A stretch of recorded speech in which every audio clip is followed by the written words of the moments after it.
Bab 11, menemukan jalan melalui hutan.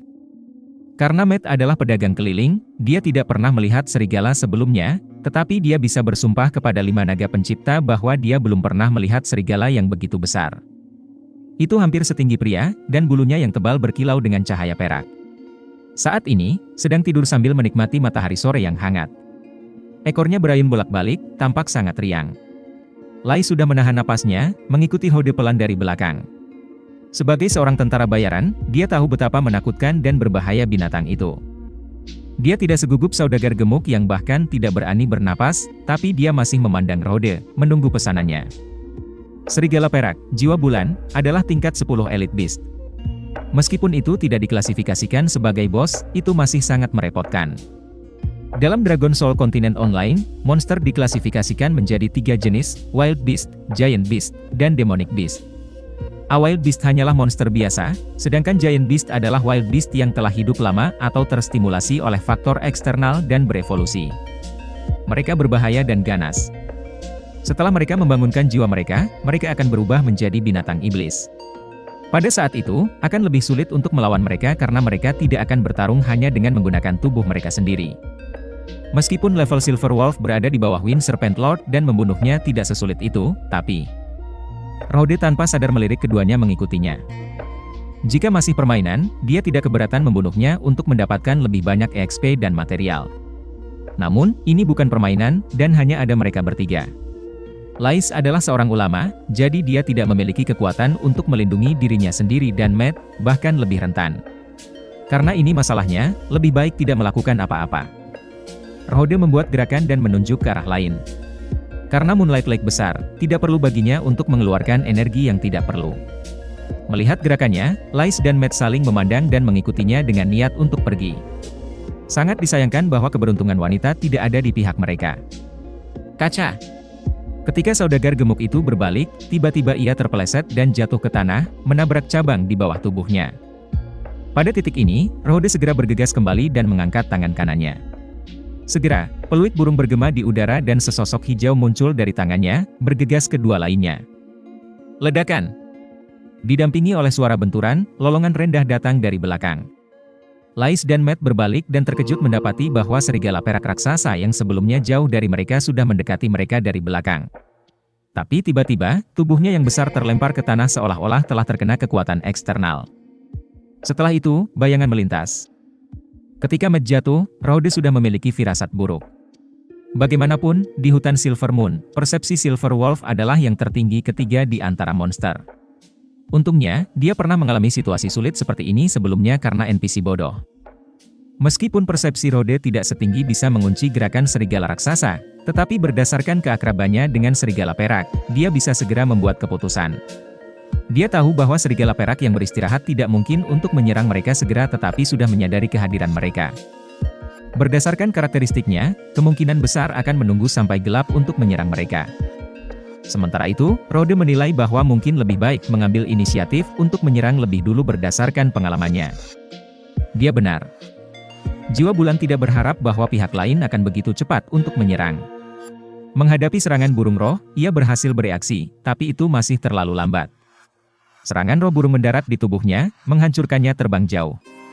Serigala raksasa berbaring di tanah, tetapi sebelum bisa pulih dari dampak, Rode sudah tiba di sampingnya dalam sekejap. Dia kemudian mengulurkan tangan kanannya. Cage! Bahasa Elf, transform. Burung roh terbang kembali ke tangannya, berubah menjadi kartu, dan warnanya langsung berubah dari hijau menjadi putih. Rode tidak perlu melihatnya, dia membalik tangannya sambil memegang kartu dengan kekuatan, dan mendorong ke depan ke Moon Soul. Pada saat ini, kartu putih menusuk kaki kanan jiwa bulan, memakukannya ke tanah. Kemudian, pedang putih bersih muncul di tangan Rode. Serigala perak membuat teriakan menyakitkan. Ia membuka matanya dan menatap tajam ke arah manusia yang penuh kebencian di depannya. Ketika mencoba berdiri, ia kehilangan keseimbangan dan tersandung. Rode kemudian bersiap untuk serangan keduanya. Dia mempelajari gerakan serigala perak. Salah satu karakteristik khusus Elite Beast adalah kecepatannya yang luar biasa. Jika dia tidak bisa mengatasi kecepatannya, pertempuran ini akan berubah menjadi perjuangan yang pahit. Saat ini, Rode telah mematahkan salah satu kakinya, menyebabkannya tidak dapat sepenuhnya memanfaatkan mobilitasnya. Karena itu, langkah selanjutnya akan jauh lebih mudah. Meskipun kakinya patah, serigala perak tidak panik. Dia menatap target di depannya dan ketika pedang Rhode hendak ditusuk lagi, dia mengangkat cakarnya ke arah Rhode.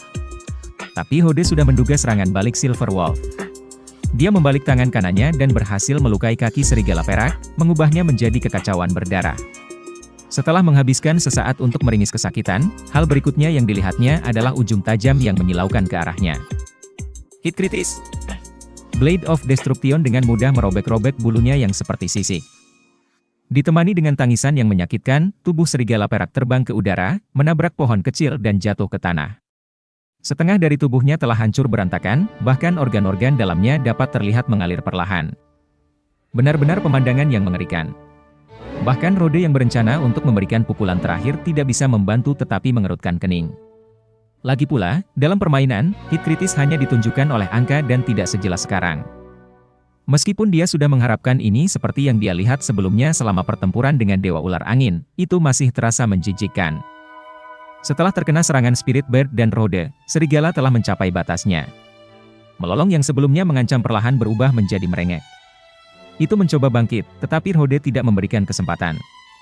Dia mengambil bintang Mark dan menusuk kepalanya, dengan tegas mengambil nyawanya.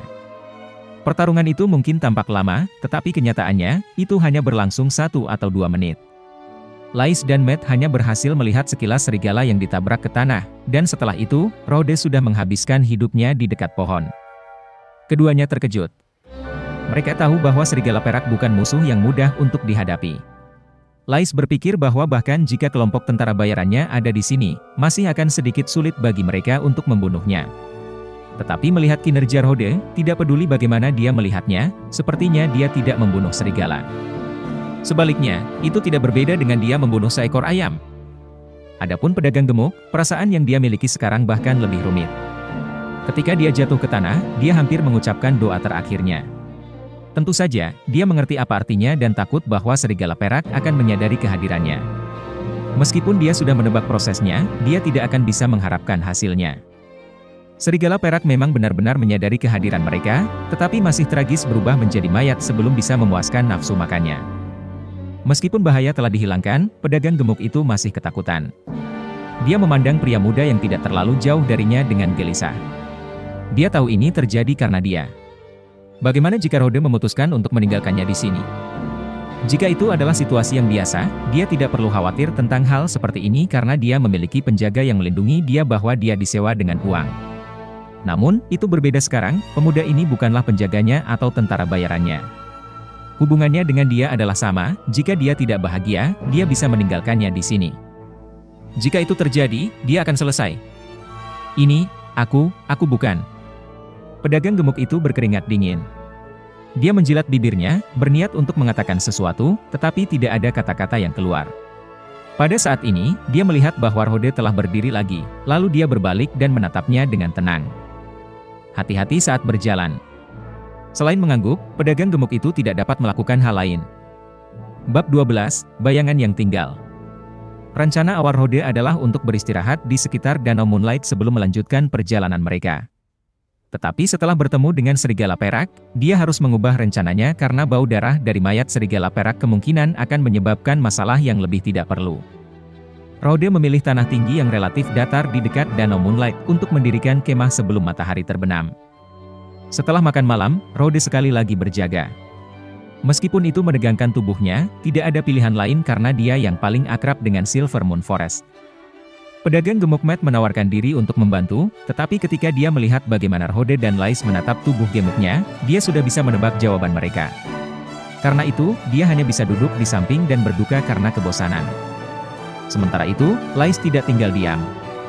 Dia berlutut di samping Rhode, meletakkan kedua tangannya di bahu kirinya. Tentu saja, Lais tidak menganggur. Saat ini, dia berlutut di samping Rhode, meletakkan tangannya di bahu kirinya. Alinia, sembuhkan. Saat dia melantunkan, arus cahaya muncul dari telapak tangannya, yang perlahan dan lembut melilit tubuh Rhode. Di benua jiwa naga, para kastor sihir umumnya mengadopsi lidah naga untuk mengucapkan mantra karena 70% mantra yang dikenal manusia berasal dari naga. Adapun 30% lainnya, mereka berasal dari malaikat, elf, iblis, dan mayat hidup. Nenek moyang tertua di benua jiwa naga disusun dari 5 naga pencipta, jadi mereka secara alami mewarisi bakat naga dalam sihir dan umur panjang. Untuk menunjukkan rasa hormat mereka, nenek moyang tertua mengklasifikasikan berbagai daerah di benua itu sebagai 3 negara berbeda yang dinamai naga, negara kegelapan, naga hitam, negara cahaya, dan negara hukum, naga percobaan. Seiring berlalunya waktu, tidak peduli apapun sistem politik negara itu, posisi tertinggi akan selalu menjadi orang yang mewarisi jiwa naga. Malaikat berada di posisi kedua, diikuti oleh elf, iblis mayat hidup, bukan manusia, dan yang terakhir adalah manusia. Tentu saja, karena sistem politik di setiap negara berbeda, komposisi ras masing-masing negara tidak sama. Sebagai sebuah kerajaan, negeri kegelapan memiliki sistem kasta yang relatif ketat, tidak ada tempat bagi umat manusia untuk berada di antara kasta atas. Sementara itu, negara cahaya mempraktikkan demokrasi konstitusional, setengah dari anggota parlemen tingkat tinggi semuanya manusia. Negara hukum diperintah oleh para malaikat, elf, dan manusia secara setara, jumlah mereka cukup seimbang karena masing-masing ras menempati sepertiga. Ini karena sistem sentralisme agama di negara ini, mereka percaya pada jalan saldo. Bagi mereka, kesetaraan itu sempurna.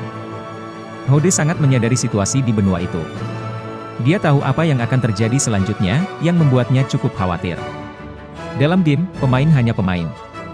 Jika mereka tidak ingin bermain, mereka bisa keluar dengan melepas helm VR mereka. Namun, situasinya saat ini berbeda. Dia telah menjadi bagian dari benua. Lalu apa yang harus dia lakukan ketika menghadapi bencana yang tak terhindarkan? Mr. Hode. Bapak. Hode. Ada apa? Suara Lais membangkitkan Hode dari pikirannya yang dalam. Dia mendongak dan melihat gadis di depannya. Setelah waktu itu, Lais akhirnya mendapatkan kembali sikapnya yang biasa. Meskipun alisnya sesekali mengungkapkan jejak kecemasan, dibandingkan dengan ujung dunia, akan bunuh diri kapan saja, ekspresi suram dari sebelumnya, itu jauh lebih baik. Hanya saja, Lais menggelengkan kepalanya, dengan hati-hati menatap Matt yang duduk di samping api unggun sambil menghitung sesuatu dari sakunya dengan ekspresi sedih seolah digigit ular. Dia menurunkan suaranya, dan berkata dengan tatapan serius. Selama pertarungan dengan ular angin, aku merasakan sesuatu. Oh. Mendengarnya, Hode mengerutkan alisnya. Apa? Aku merasakan aura elemen gelap kecil dari tubuh Wind Serpent Lord. Lais menggigit bibir bawahnya. Tapi aura itu sangat lemah, tidak seperti sesuatu yang biasanya dimiliki monster hitam. Tuan Hode, ular angin seharusnya bukan makhluk gelap, kan? Tentu saja tidak, ular angin milik elemen angin, dan pasti tidak ada hubungannya dengan elemen gelap, tapi... Apakah kamu yakin? Ya, aku yakin. Mendengar jawaban percaya diri Lais, dia tidak bisa tidak berpikir dalam hati. Tentu saja, dia tahu apa yang terjadi dalam sejarah benua jiwa naga. Ular angin akan terus menyerang kapal-kapal dagang, meninggalkan mereka dengan kerugian besar. Ketika negara cahaya menyelidiki masalah ini, mereka menemukan bahwa itu sebenarnya dimanipulasi dan diinstruksikan oleh para perantau dari daerah yang disengketakan di perbatasan Papiel Selatan yang berada di bawah negara kegelapan. Tidak lama kemudian, negara cahaya mengirim pasukan mereka untuk menyerang daerah itu dan mereka melakukan pengusiran dengan membantai penduduk. Menanggapi tindakan ini, negara kegelapan mengirim pasukan untuk menyerang garnisun negara cahaya dan memulihkan sebidang tanah yang mereka klaim sebagai milik mereka. Acara ini memicu percikan antara kedua negara. Rangkaian acara ini terjadi selama periode beta ketika Hode dan pemain lain sibuk membiasakan diri dengan lingkungan, sistem, dan peningkatan baru, jadi dia tidak benar-benar menggali terlalu dalam tentang apa yang terjadi. Setelah akhir periode beta, ketika game itu secara resmi diluncurkan, perang antara negara cahaya dan negara kegelapan sudah bergerak. Adapun apa yang sebenarnya terjadi, para pemain hanya bisa berspekulasi. Ada beberapa teori konspirasi. Beberapa orang berpikir bahwa negara cahaya sedang berusaha untuk memulihkan wilayahnya tetapi itu berubah menjadi tragedi. Beberapa orang juga berpikir bahwa negara kegelapan sengaja memprovokasi negara cahaya dan memulai perang untuk memperluas wilayahnya. Banyak orang juga berpikir bahwa negara kegelapan telah mengamati negara cahaya selama beberapa waktu dan itu adalah masalah mereka karena mereka tidak mengurus masalah dengan baik. Tentu saja, para pemain tidak memiliki posisi untuk mengatakan apapun, itu hanya spekulasi pribadi mereka sendiri untuk mencoba dan mencari tahu apa yang telah terjadi. Hode percaya bahwa beberapa di antara mereka benar. Perbatasan Papiel Selatan kaya akan tambang kristal. Bagi negara manapun, itu adalah sumber daya yang penting. Tidak ada alasan bagi negara cahaya untuk melepaskan wilayah itu. dan negara kegelapan memiliki penguasa yang sangat kuat di era itu. Di tengah-tengah perang, bahkan pemain terkenal masih tidak dapat memperoleh keuntungan darinya. Bahkan ada desas-desus bahwa dia bukan seorang NPC, tetapi seorang pemain yang merupakan bagian dari perusahaan game. Meski begitu, banyak pemain kecewa dengan keputusan Parlemen Negara Cahaya. Ada banyak perintah bodoh yang menyebabkan banyak keluhan dari para pemain. Pada akhirnya, Negara Cahaya telah memprovokasi beberapa orang untuk menggunakan Negara Kegelapan sebagai alasan untuk melawan Negara Cahaya. Firasat Lais cukup dapat diandalkan. Sebagai makhluk cahaya, malaikat sangat peka terhadap aura unsur gelap. Karena dia mewarisi setengah dari darahnya, persepsinya seharusnya tidak jauh. Ini berarti bahwa serangan ular angin pada kapal dagang memang direncanakan oleh Negara Kegelapan. Apakah mereka mencoba memprovokasi Negara Cahaya untuk meluncurkan serangan habis-habisan? Sepertinya tidak sesederhana itu. Lais, jangan bilang pada siapapun apa yang baru saja kamu katakan padaku. Ya, Mr. Hode. Mendengar jawaban Hode, dia mengangguk. Kemudian meletakkan tangannya di punggungnya, dengan hati-hati memeriksa lukanya saat wajah pucatnya menunjukkan sedikit senyuman. Cederamu hampir sembuh. Jika tidak ada hal buruk yang terjadi, kamu akan pulih sepenuhnya dalam waktu sekitar 5 hingga 6 hari. Terima kasih. Hode mengangguk sedikit, menunjukkan rasa terima kasihnya, lalu dia menundukkan kepalanya untuk melihat informasi sistemnya sendiri.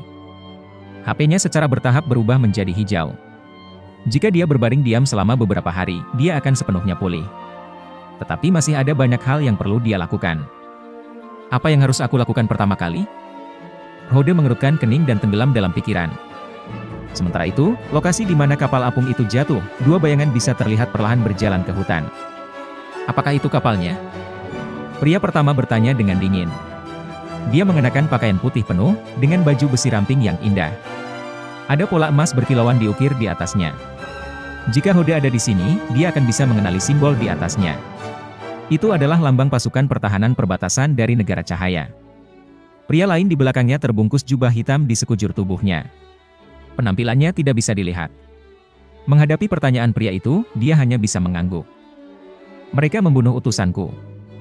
Suara serak menggema sepanjang malam hutan, memberikan perasaan yang sangat dingin. Dibunuh oleh sekelompok tentara bayaran yang kotor dan tidak mampu, sepertinya peliharaanmu benar-benar tidak kompeten. Bukankah ini juga karena kamu? Pria berjubah hitam itu tiba-tiba berteriak. Jika kamu memberi aku makhluk tingkat tinggi seperti tingkat komandan, atau penguasa tingkat master, aku tidak akan menggunakan makhluk tingkat rendah ini. Lelucon apa, tingkat komandan? Pria itu mendengus dingin. Kamu pikir kami ini siapa? Kami hanya bertanggung jawab untuk menyediakan sumber daya. Jika kami melakukan semuanya sendiri, mengapa kami bahkan membutuhkanmu? Kemudian pria itu berhenti dan mengurangi nadanya. Berapa lama untuk memulihkan kerugian? Setidaknya setengah bulan. Apakah kamu pikir itu mudah untuk menemukan ular angin yang dapat dimanipulasi? 10 hari, kita akan menggandakan hadiahnya. Melihat bahwa pihak lain tampaknya tidak puas, wajahnya menjadi gelap. Dia meraih tangannya dan mengambil dompet, lalu melemparkannya. Dompet itu jatuh ke tanah, dan suara emas bisa terdengar. Pria berjubah hitam itu menurunkan tubuhnya, mengulurkan tangannya, dan membuka dompet, lalu segera menutupnya. Ya, 10 hari. Itu kesepakatan. Aku harap kamu mengerti bahwa masalah ini tidak bisa diketahui oleh orang lain. Tentu saja aku mengerti. Benar, menilai dari situasi kapal, tampaknya 3 tikus telah melarikan diri. Apakah kamu ingin aku membantu membersihkannya? Tidak dibutuhkan. Pria itu melambaikan tangannya. Aku punya caraku sendiri. Mendengar jawabannya, pria berjubah hitam itu dengan dingin tertawa. Baiklah, kalau begitu aku akan melihat apa yang kamu miliki. Kabut tebal muncul dan melingkari lelaki berjubah hitam itu. Setelah itu, dia menghilang.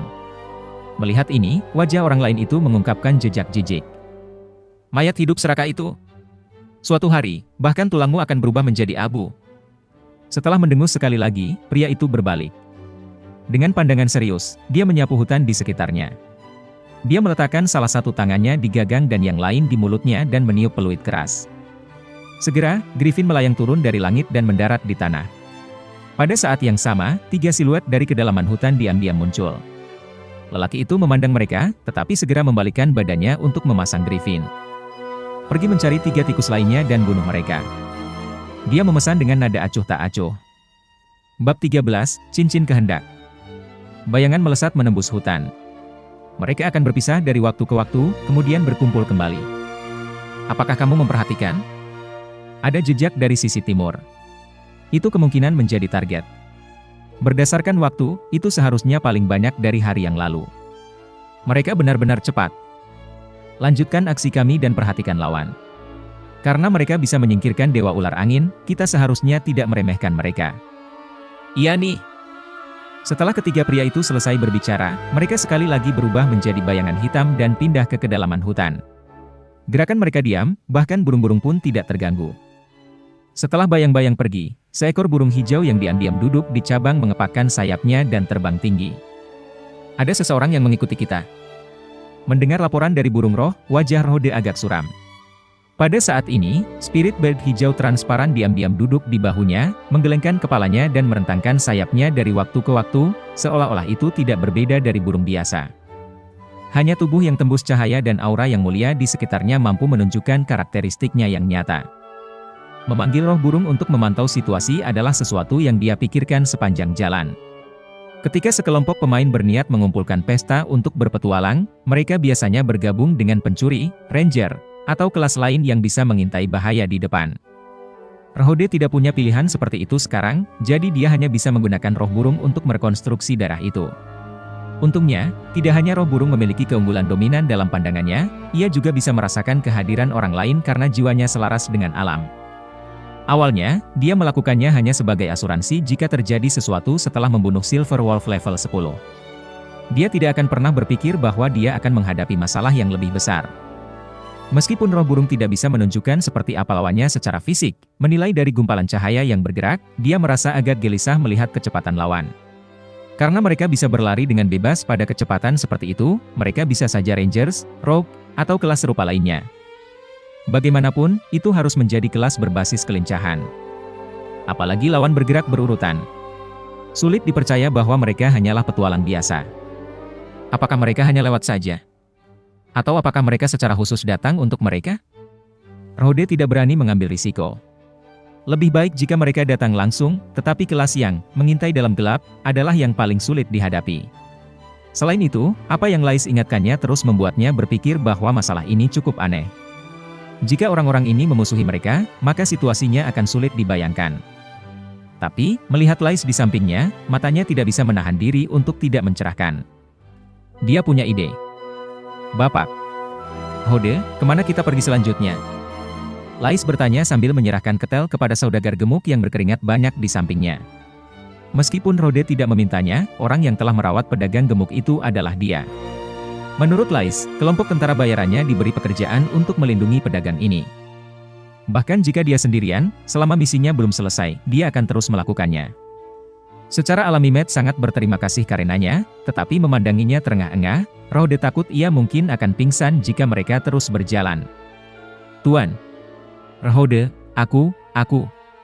Sangat lelah, mari, istirahat sebentar. Begitu Rhode berhenti, Matt sudah duduk, memegang tasnya, mengeluarkan sapu tangannya dan menyeka keringat di wajahnya.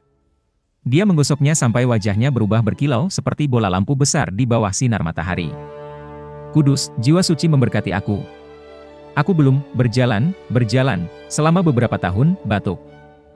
Pedagang gemuk tidak bisa bernapas dengan benar, dia batuk beberapa kali hingga lemak di wajahnya mulai gelisah. Setelah beberapa menit, dia akhirnya pulih. Kami telah berjalan sejauh ini, aku pikir aku akan mati. Ayo istirahat selama 5 menit. Rhode menatap langit sambil menghitung tujuan berikutnya dan waktu yang diperlukan. Setelah itu, dia mengeluarkan perintah. Mendengar kata-katanya, pedagang gemuk yang sedang duduk di lantai segera menangis, dan kemudian beristirahat di tanah. Lais duduk dengan anggun di sebelah batu. Setelah pertempuran dengan serigala perak, mereka tidak menemui bahaya. Dengan bantuan roh burung, Rhode telah menghindari banyak daerah berbahaya.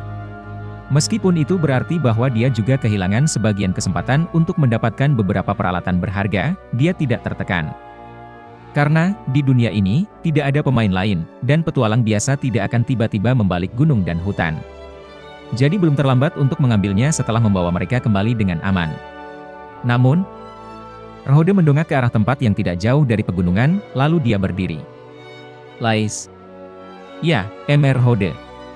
Apa yang bisa aku bantu? Aku akan memeriksa jalan di depan. Setelah kamu selesai beristirahat dalam 5 menit, ambil mat dan naik ke atas bukit. Lihat batu putih itu? Pergi ke sana, dan berjalan menuju bayangannya. Di sana, kamu akan menemukan gunung yang ditinggalkan. Kamu berdua akan menunggu di sana, aku akan mengikuti setelah beberapa saat. Lais mengangkat kepalanya, melihat ke arah yang ditunjukkan Rode dan segera menemukan batu putih di lereng bukit. Dia berbalik lagi untuk melihat Rode, bingung mengapa dia tahu tentang itu. Tetapi ketika dia membuka mulutnya, dia memutuskan untuk tidak bertanya. Setelah melakukan perjalanan selama beberapa hari, dia mendapati bahwa pria di depan ini layak untuk diandalkan. Meskipun dia tidak tahu apa yang diinginkannya, dia masih mengangguk, lalu memperhatikannya ketika dia berbalik. Rode, tentu saja, punya rencananya sendiri. Batu itu adalah pintu masuk ke Gunung Zenar. Dulunya merupakan rute perdagangan yang sangat baik. Nenek moyang dari wilayah utara adalah miskin, sehingga mereka menggunakan seluruh hidup mereka untuk menggali terowongan melalui pegunungan sehingga mereka dapat menghubungkan dataran dengan area jalan lainnya. Itu memiliki momen kejayaannya, tetapi dengan pengembangan dan pemanfaatan sihir angin, jalur udara tentu saja lebih aman untuk dilalui. Itulah sebabnya jalur perdagangan ini secara bertahap ditinggalkan, dan orang-orang yang bekerja dan tinggal di sini telah meninggalkan rumah mereka dan pergi untuk mencari kehidupan yang lebih baik. Itulah sebabnya tempat ini menjadi tanah tandus. Kemajuan peradaban akan selalu membuat sesuatu yang dulunya mukjizat menjadi tidak berarti, di dunia manapun dia berada. Tetapi Rode tidak melakukan perjalanan ke dunia ini untuk memahami filosofi kehidupan. Dia berhenti di jalurnya. Pada saat itu, tanah tandus terbentang di depan matanya. Serta mayat. Tulang-tulang itu hampir terkubur oleh debu. Armor yang rusak dan senjata berkarat tersebar di tanah. Ini adalah mayat-mayat dari kelompok tentara bayaran yang disebut Taring Harimau. Selama petualangan mereka menderita serangan bandit dan meninggal di sini. Kembali dalam permainan, Rode perlu menerima pencarian dari guild tentara bayaran, dan kemudian menyelidiki misi terakhir mereka sesuai dengan petunjuk yang diberikan. Setelah itu, dia harus mengikuti tanda pada peta sampai di sini dan menyelesaikan pencarian dengan membawa mereka surat dan harta. Lagi pula itu adalah permainan, jadi mereka harus mengikuti langkah-langkah itu. Namun meski begitu, banyak veteran tidak mengikuti aturan ketat seperti itu.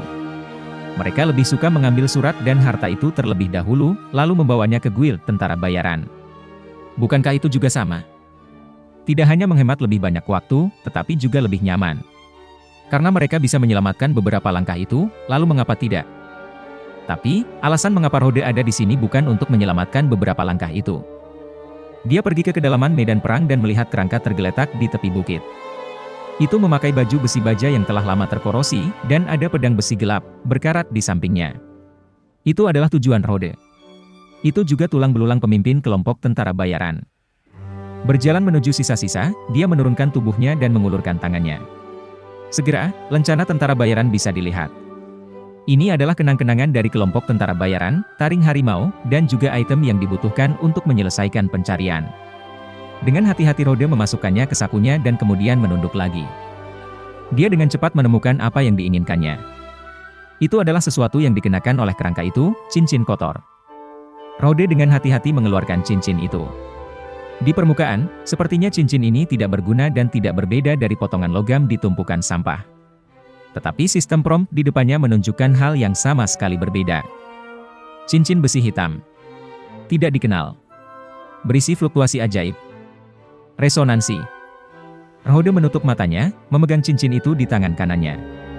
Fluktuasi sihir lemah sebelumnya menjadi lebih jelas. Ketika dia membuka matanya lagi, benda yang ada di tangan kanannya bukan potongan logam lagi. Sebaliknya, cincin gelap yang diukir dengan pola sederhana terbaring diam-diam di tangannya. Cincin keinginan telah diidentifikasi. Dapat mengaktifkan perisai selama 5 menit. Serangan kekebalan terhadap mental, men. Cooldown, 3 hari. Bagus.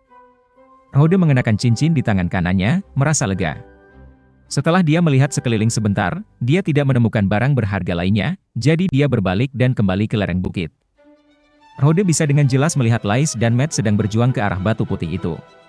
Pedagang gemuk itu tidak memiliki pengalaman mendaki gunung dan gemetar di belakang Lais. Melihat wajahnya, sepertinya jika Lais bukan wanita, dia akan menangis dan memintanya untuk mengangkatnya. Tidak ada gunanya. Rode menggelengkan kepalanya tak berdaya. Ketika dia berencana untuk bersatu kembali dengan mereka, hatinya tiba-tiba membeku setelah mendengar laporan burung roh. Rode terkejut. Dia dengan cepat berlari menuju hutan dan segera, dia melihat 3 bayangan terbang keluar. Buruk. Bab 14, Reruntuhan Kabut. 3 pria berpakaian hitam berhenti mencari jejak karena mereka sudah menemukan target mereka ketika mereka melihat 2 bayangan di lereng bukit. Mereka saling melirik dan dengan cepat bergegas ke arah target. Mereka cepat, tetapi Rode juga tidak lambat. Dia berlari melalui lereng bukit dan bersiul. Burung roh yang terbang di langit bertindak seolah-olah telah mendengar semacam instruksi, itu melayang turun dan bergegas menuju 3 pria berpakaian hitam. Menghadapi serangan tiba-tiba dari burung roh, ketiga orang itu tidak panik. Mereka dengan cepat mengatur formasi untuk melakukan serangan balik, orang yang memegang belati di kedua tangan bergegas menuju burung roh, dan 2 orang lainnya terus bergerak maju ke arah Lais dan Matt. Jelas, mereka sangat profesional. Mereka tidak akan berhenti hanya karena serangan kecil seperti itu. Memang, jika lawan mereka hanya burung biasa, akan sangat sulit untuk menghentikan mereka. Sayangnya, burung roh itu bukan burung biasa. Burung roh tidak bermaksud menghindar dari lelaki itu dengan belati ganda. Sebaliknya, itu meningkatkan kecepatannya dan melaju tepat ke pria itu. Ekspresi lelaki yang sombong itu berubah menjadi ketakutan pada saat berikutnya karena dia dapat dengan jelas melihat burung itu menembus pedangnya. Makhluk unsur. Pria berpakaian hitam itu terkejut. Dia dengan cepat membalikkan tubuhnya dan mencoba menghindari serangannya. Namun meski begitu, burung roh berhasil melukai bahunya. Dia merasakan tubuhnya langsung membeku dan hampir kehilangan kesadarannya. Dia mencoba menyeimbangkan tubuhnya, tetapi masih jatuh dengan keras ke tanah. Dia bahkan kehilangan cengkeraman belati di tangannya. 2 lainnya sama. Ketika burung roh melewati mereka, mereka tidak peduli dengan itu. Namun, segera, angin dingin bertiup ke arah mereka. Mereka hanya merasakan tubuh mereka mati rasa, dan tidak bisa menahan diri untuk berhenti sesaat. Meskipun mati rasa menyebar dengan cepat, karena penundaan itu, Lais dan Matt berhasil mencapai Batu Putih. Setelah melihat ini, salah satu pria berpakaian hitam mengerutkan kening. Dia membuat gerakan dan menarik panah dari pinggangnya. Apa yang terjadi? Matt akhirnya berhasil mencapai Batu Putih dengan bantuan Lais. Dia sangat lelah dan seluruh tubuhnya lumpuh. Dia meletakkan tangannya di sebelah dinding batu sambil mengambil napas dalam-dalam, lalu, tepat saat dia akan menggerutu. Tiba-tiba, bayangan tipis melintas dan pada saat berikutnya, sebuah panah tertanam ke dinding di sampingnya. Wah! Matt dengan cepat menunduk. Tubuh Lais juga secara tidak sadar menyusut ke belakang, tetapi dia tidak lupa untuk mengambil pedagang gemuk dan mendorongnya untuk menutupi. Kita harus cepat. Rode berkata sambil melihat ketiga bayangan di gunung tidak jauh darinya. Pada titik ini, Rode juga mengikuti Matt dan Lais. Mereka? Siapa mereka? Apa yang terjadi? Mengapa mereka menyerang kita? Mungkin bajingan. Rode bisa melihat sekilas pakaian mereka, yang merupakan pakaian umum untuk rogue. Kebanyakan bajingan mengenakan pakaian serupa. Mengenai siapa yang mengirim mereka, itu hanya bisa diketahui setelah mereka terbunuh. Rode saat ini tidak memiliki kekuatan untuk membunuh mereka. Bahkan dengan kemampuan roh burung, dia hanya bisa menghentikan mereka selama beberapa detik. Bukan karena perlawanan mereka terhadap makhluk unsur tinggi, tapi itu karena levelnya saat ini terlalu rendah. Mungkin kamu ingin bertanya kepada mereka mengapa mereka menyerang. Mungkin mereka akan berbaik hati memberitahu kamu sebelum membunuh kamu. Meskipun Rode jarang membuat lelucon, pedagang itu tidak bisa membuat dirinya tertawa. Dia tahu bahwa para rogue itu bukan orang yang bisa diacau. Jika dia jatuh ke tangan mereka, dia pasti akan mati. Wajah Matt pucat karena semua yang berlari, tetapi tidak peduli seberapa lelahnya dia masih memaksa dirinya untuk mengikuti Rode ke lorong tersembunyi di balik Batu Putih. Rute perdagangan Zenar Mountain dulunya ramai dengan aktivitas dan cukup lebar untuk melayani 2 gerbong berdampingan. Namun, seiring berjalannya waktu, batu-batu dari puncak gunung berguling ke bawah dan menghalangi sebagian besar rute perdagangan, menyebabkannya menjadi kasar dan sempit. Meski begitu, ketiganya dengan cepat berjalan ke depan tanpa berhenti. Rode melihat ke belakang dari waktu ke waktu, dan dia menyadari bahwa dia kehabisan waktu. Jika bukan karena medan, mungkin mereka sudah dikelilingi. Bapak. Rode, ini jalan buntu. Suara Lais membuat Rode cepat-cepat menoleh. Jalan di depan benar-benar tertutup oleh batu. Seperti yang diharapkan. Rode menggelengkan kepalanya. Dia berpikir bahwa permainan ingin memaksa para pemain untuk mengambil rute yang telah dirancang, sehingga mereka dengan sengaja mengarahkan mereka ke arah ini. Tapi sekarang sepertinya bukan itu masalahnya. Ya, terserahlah, itu bukan maksud aslinya. Belok kanan. Kanan? Mendengar perintah Rode, keduanya terkejut sesaat. Kemudian mereka melihat ke sisi kanan lorong dan ragu-ragu untuk sementara waktu. Meskipun bagian utama diblokir, masih ada jalan ke kiri. Yang aneh adalah, langit jelas di jalur kiri, tetapi lorong di sisi kanan berkabut dan menyeramkan. Hanya melihatnya saja membuat mereka menggigil, tetapi Rode benar-benar ingin mereka pergi ke sana. Cepatlah, atau akan terlambat. Karena desakan Rode, mereka berdua dengan cepat berjalan ke lorong yang berkabut, dan segera, bayangan mereka sepenuhnya tertutup oleh kabut. Melihat mereka berdua berjalan ke sana, Rode merasa lega. Dia melihat ke belakang lagi dan kemudian mengulurkan tangan kanannya. Kandang. Kartu putih muncul dari telapak tangannya. Setelah itu, pedang putih yang indah muncul sekali lagi. Kemudian, sambil memegang pedangnya, dia bergegas menuju tebing. Sebuah cahaya terang terbang keluar dari pedang dan menghantam bebatuan yang kendur di atas tebing. Ledakan. Potongan besar batu dan tanah berguling ke bawah, menghalangi jalan sepenuhnya. Ketika ketiga pria berpakaian hitam akhirnya menyusul, sosok Rode sudah menghilang di balik batu yang jatuh. Sial! Salah satu pria berpakaian hitam menggertakkan giginya dan memaki. Jalan di depan telah sepenuhnya diblokir oleh batu dan mereka tidak bisa lewat. Selain itu, dampaknya menyebabkan reaksi berantai, dan sekarang seluruh tempat bergetar. Jika mereka mencoba mengikuti ketiganya, situasinya akan berbahaya bagi mereka. Apa yang harus kita lakukan? Tidak ada jalan lain. Seorang pria berpakaian hitam menatap lorong yang benar-benar diblokir. Kami hanya bisa kembali dan melapor ke kapten dan mengirim orang untuk memantau semua desa di sekitar area. Mereka bermaksud untuk melarikan diri dari belakang. Aku tidak berharap orang-orang ini begitu pintar. Makhluk elemental. Apakah salah satu dari mereka seorang mage? Sepertinya begitu, tapi dari pengamatanku, tampaknya tidak ada mage di antara mereka. Sementara mereka berdua saling bertukar pandang, yang terakhir dari pria berpakaian hitam yang telah diam-diam mengamati jejak yang tersisa di gunung akhirnya berbicara. Tapi ada pendekar pedang yang sangat kuat di antara mereka. Setelah mengatakan itu, pria berpakaian hitam itu berbalik. Ayo pergi. 3 target ini tidak sederhana, tetapi tidak seolah-olah semuanya hilang. Lewati pesanan aku. Segera memantau desa-desa dan kota-kota sekitarnya, aku percaya mereka tidak akan tinggal lama di gunung ini. Sedangkan untuk Rode dan yang lainnya, bahaya belum terangkat. Tempat apa ini? Pedagang gemuk itu melihat kosong di depannya. Dia berpikir bahwa setelah bepergian selama bertahun-tahun, dia sudah melihat banyak hal. Tetapi pengalaman dari beberapa hari terakhir ini telah memberitahunya bahwa masih banyak hal yang belum dia ketahui tentang dunia ini. Setelah melewati jalan berkabut, pemandangan di depan mereka adalah kota tandus yang ditinggalkan. Seluruh kota dikelilingi oleh kabut tebal, dan semuanya kabur. Bahkan jika dia melihat ke langit, dia hanya bisa melihat langit keabu-abuan. Langit suram dan tidak ada yang seperti sebelumnya seolah-olah mereka berada di wilayah yang berbeda. Tempat ini disebut reruntuhan kabut. Rode menjawab sambil melangkah dari belakang. Selama kita melewati sini, kita bisa mencapai pelabuhan Araga, dan kemudian kita akan bisa pergi.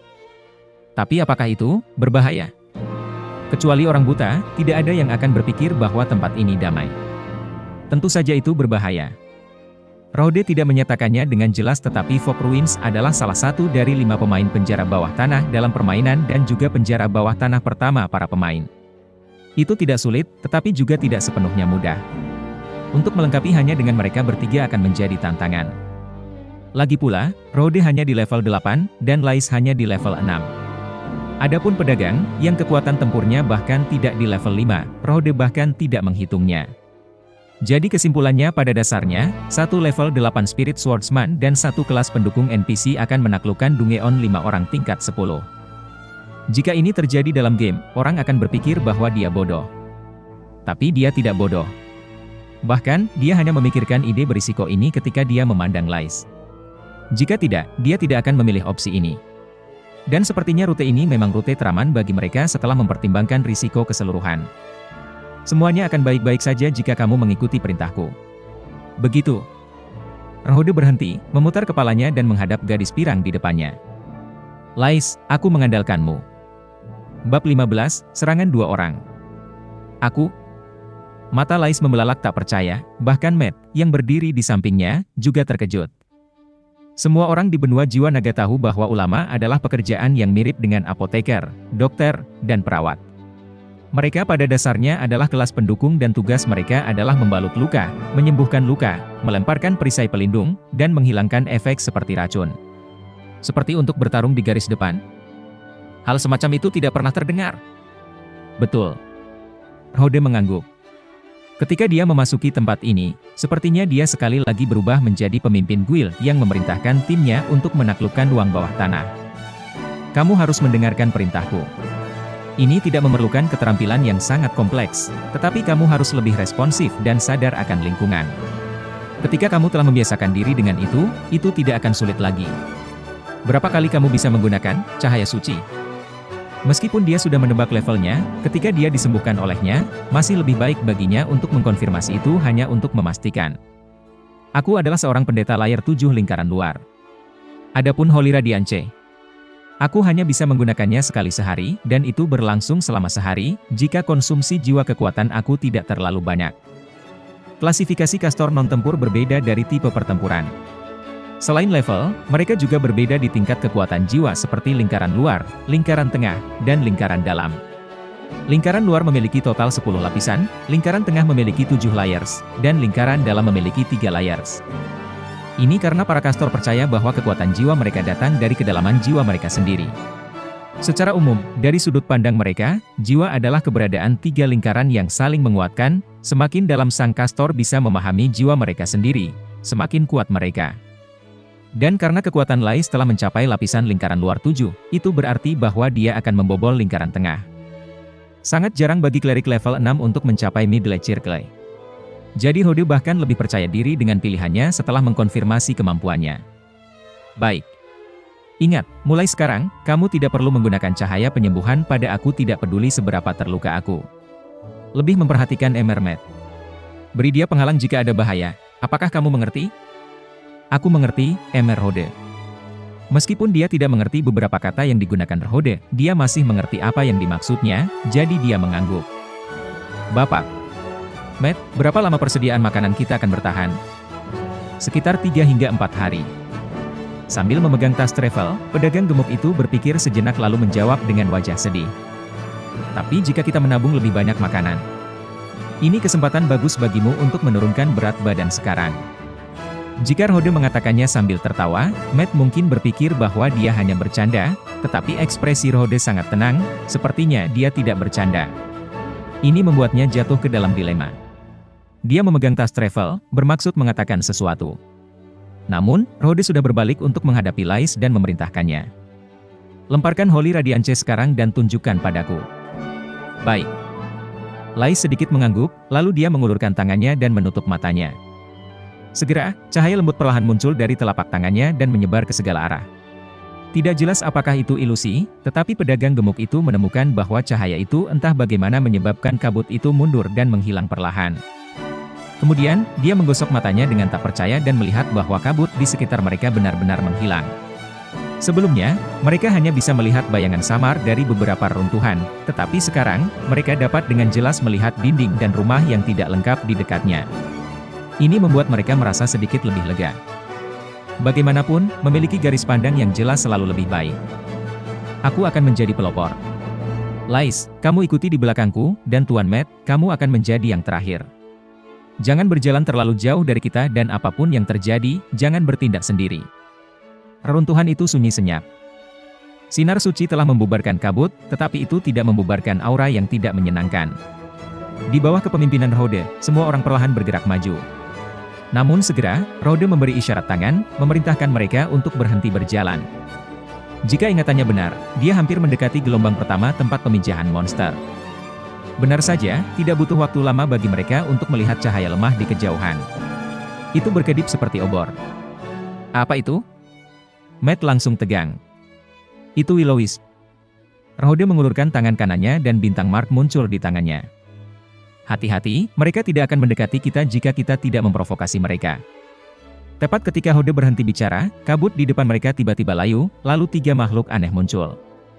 Sosok mereka seperti manusia, tetapi seluruh tubuh mereka diselimuti oleh kabut tebal.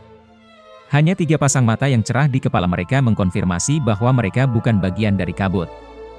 Lais, berikan healing light pada yang pertama. Menyembuhkan cahaya. Mendengar perintahnya, sedikit keraguan melintas di benaknya. Itu mantra penyembuhan, mengapa dia harus melemparkannya pada monster? Tetapi pertanyaan ini hanya berlangsung sedetik. Tepat setelah itu, Lais mengangkat tangan kanannya dan melemparkan healing light pada monster di depannya. Sebagai seorang klerik, skill Lais cukup bagus. Healing light adalah mantra jarak jauh, itu tidak sulit untuk dilemparkan selama dia dapat dengan jelas menentukan lokasi target. Bagi Lais, itu adalah tugas yang mudah, tetapi saat ini lawannya adalah musuh, bukan kawannya. Itu membuatnya agak ragu, tapi dia segera menyelesaikan mantranya. Sebuah cahaya putih segera muncul dari udara, lalu melilit Willowisp. Menurut efek aslinya, healing light seharusnya memulihkan kesehatan, bahkan bisa membuat orang merasa berenergi.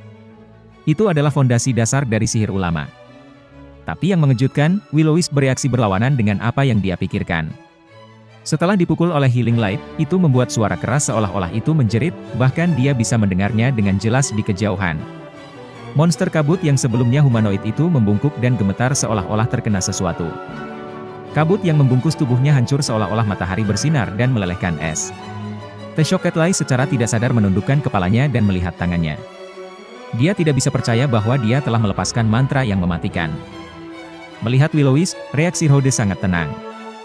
Dia tahu bahwa cahaya yang dihasilkan dari cahaya penyembuhan adalah dari elemen suci yang merupakan musuh dari Willowisp. Selain itu, Lais adalah setengah malaikat, dan kekuatan elemental suci dari garis keturunan malaikat jelas berbeda dari manusia dalam hal kualitas. Sederhananya, jika manusia melemparkan healing light, itu akan sama dengan menuangkan air panas pada Willowisp, tetapi jika seorang malaikat adalah orang yang melemparkan mantra, itu seperti menuangkan konsentrasi tinggi sulfur asam ke dalam mulutnya yang terbuka. Sayangnya, Lais hanya setengah malaikat. Jika dia memiliki garis keturunan murni, Willowisp akan lama berubah menjadi abu. Lais tidak mengerti bagaimana mantra penyembuhan bisa menghasilkan efek seperti itu. Tetapi para pemain dari Dragon Soul Continent tahu mengapa. Dari sudut pandang mereka, nama Healing Light hanyalah nama yang menipu untuk sihir elemental suci. Karena efek mantra itu adalah mantra penyembuhan pada makhluk hidup, itu lebih mudah untuk menyebutnya cahaya penyembuhan, tetapi itu tidak berarti bahwa mantra itu hanya berfungsi seperti itu. Di Dragon Soul Continent sebelumnya, bahkan ada lelucon tentang ini di antara para pemain. Nasib paling tragis dari seorang necromancer adalah menghadapi sekelompok mayat hidup. Karena mantra necromancer pada dasarnya adalah elemen gelap, dan menggunakannya untuk menyerang mayat hidup yang memiliki komposisi unsur yang sama hanya akan menghasilkan efek penyembuhan daripada menghancurkannya. Itu juga telah menghancurkan fantasi para pemain yang telah memilih seorang necromancer sebagai pekerjaan mereka dan berpikir mereka dapat menciptakan pasukan mayat hidup dan menjadi tak terkalahkan. Jadi mereka harus mempelajari mantra elemen lain untuk memastikan bahwa mereka bisa membunuh monster undead lainnya. Membandingkan karakteristik dasar mereka, seorang necromancer dan seorang klerik hampir mirip. Mereka kebanyakan hidup berdasarkan kapasitas mereka sendiri dan tidak dapat membahayakan lingkungan. Mereka hanya akan bersinar ketika mereka menemukan elemen yang berlawanan. Tapi seorang necromancer jauh lebih mungkin menemukan yang hidup daripada yang mati. Adapun clerics, ketika mereka menemukan mayat hidup, mereka bisa sementara mengubah gaya bermain mereka dari kelas pendukung ke salah satu tipe yang lebih ofensif. Tetapi sebelum itu, kemungkinan menemukan mayat hidup jauh lebih rendah daripada para necromancer yang menemukan yang hidup. Sekarang, sudah waktunya bagi ulama untuk bersinar. Serang dua lainnya di belakangnya. Rhode memerintahkannya sambil berlari ke arah Willowisp di depannya. Iya nih. Suara lembut namun nyaring terdengar dari belakang. Bab 16, Kedalaman Hancur. Mendesah. Melihat tanah yang tertutup debu, Rhode menyeka keringat di dahinya, merasa sedikit lelah. Sepanjang jalan, mereka telah bertemu sekitar 15 atau 16 Willowisps. Jika mereka adalah kelompok 5 orang, itu akan mudah. Tetapi saat ini, hanya ada satu orang dengan kemampuan tempur selain Rhode. Jadi, tidak ada cara untuk menaklukkannya seperti penyerbuan penjara bawah tanah seperti sebelumnya. Dia tidak bisa menemukan tank untuk membantu memegang aggro sementara orang lain akan menyerang. Dengan demikian, dia hanya bisa bertindak sebagai umpan dan meminta Lais untuk melemahkan musuh dengan healing light sebelum menghabiskannya secepat mungkin. Willowisp setidaknya adalah monster elite level 10, jadi bahkan ketika pertahanannya melemah, masih sulit untuk dihadapi. Untuk membuat pukulan kritis, dia tidak hanya harus menggunakan tanda bintang di tangannya, dia juga perlu menyerang poin vitalnya. Lagi pula, Rode bukan NPC. Bahkan dalam permainan, untuk membuat permintaan serangan yang tinggi akan mengkonsumsi banyak energi. Belum lagi bahwa Rode menggunakan tubuh aslinya sekarang.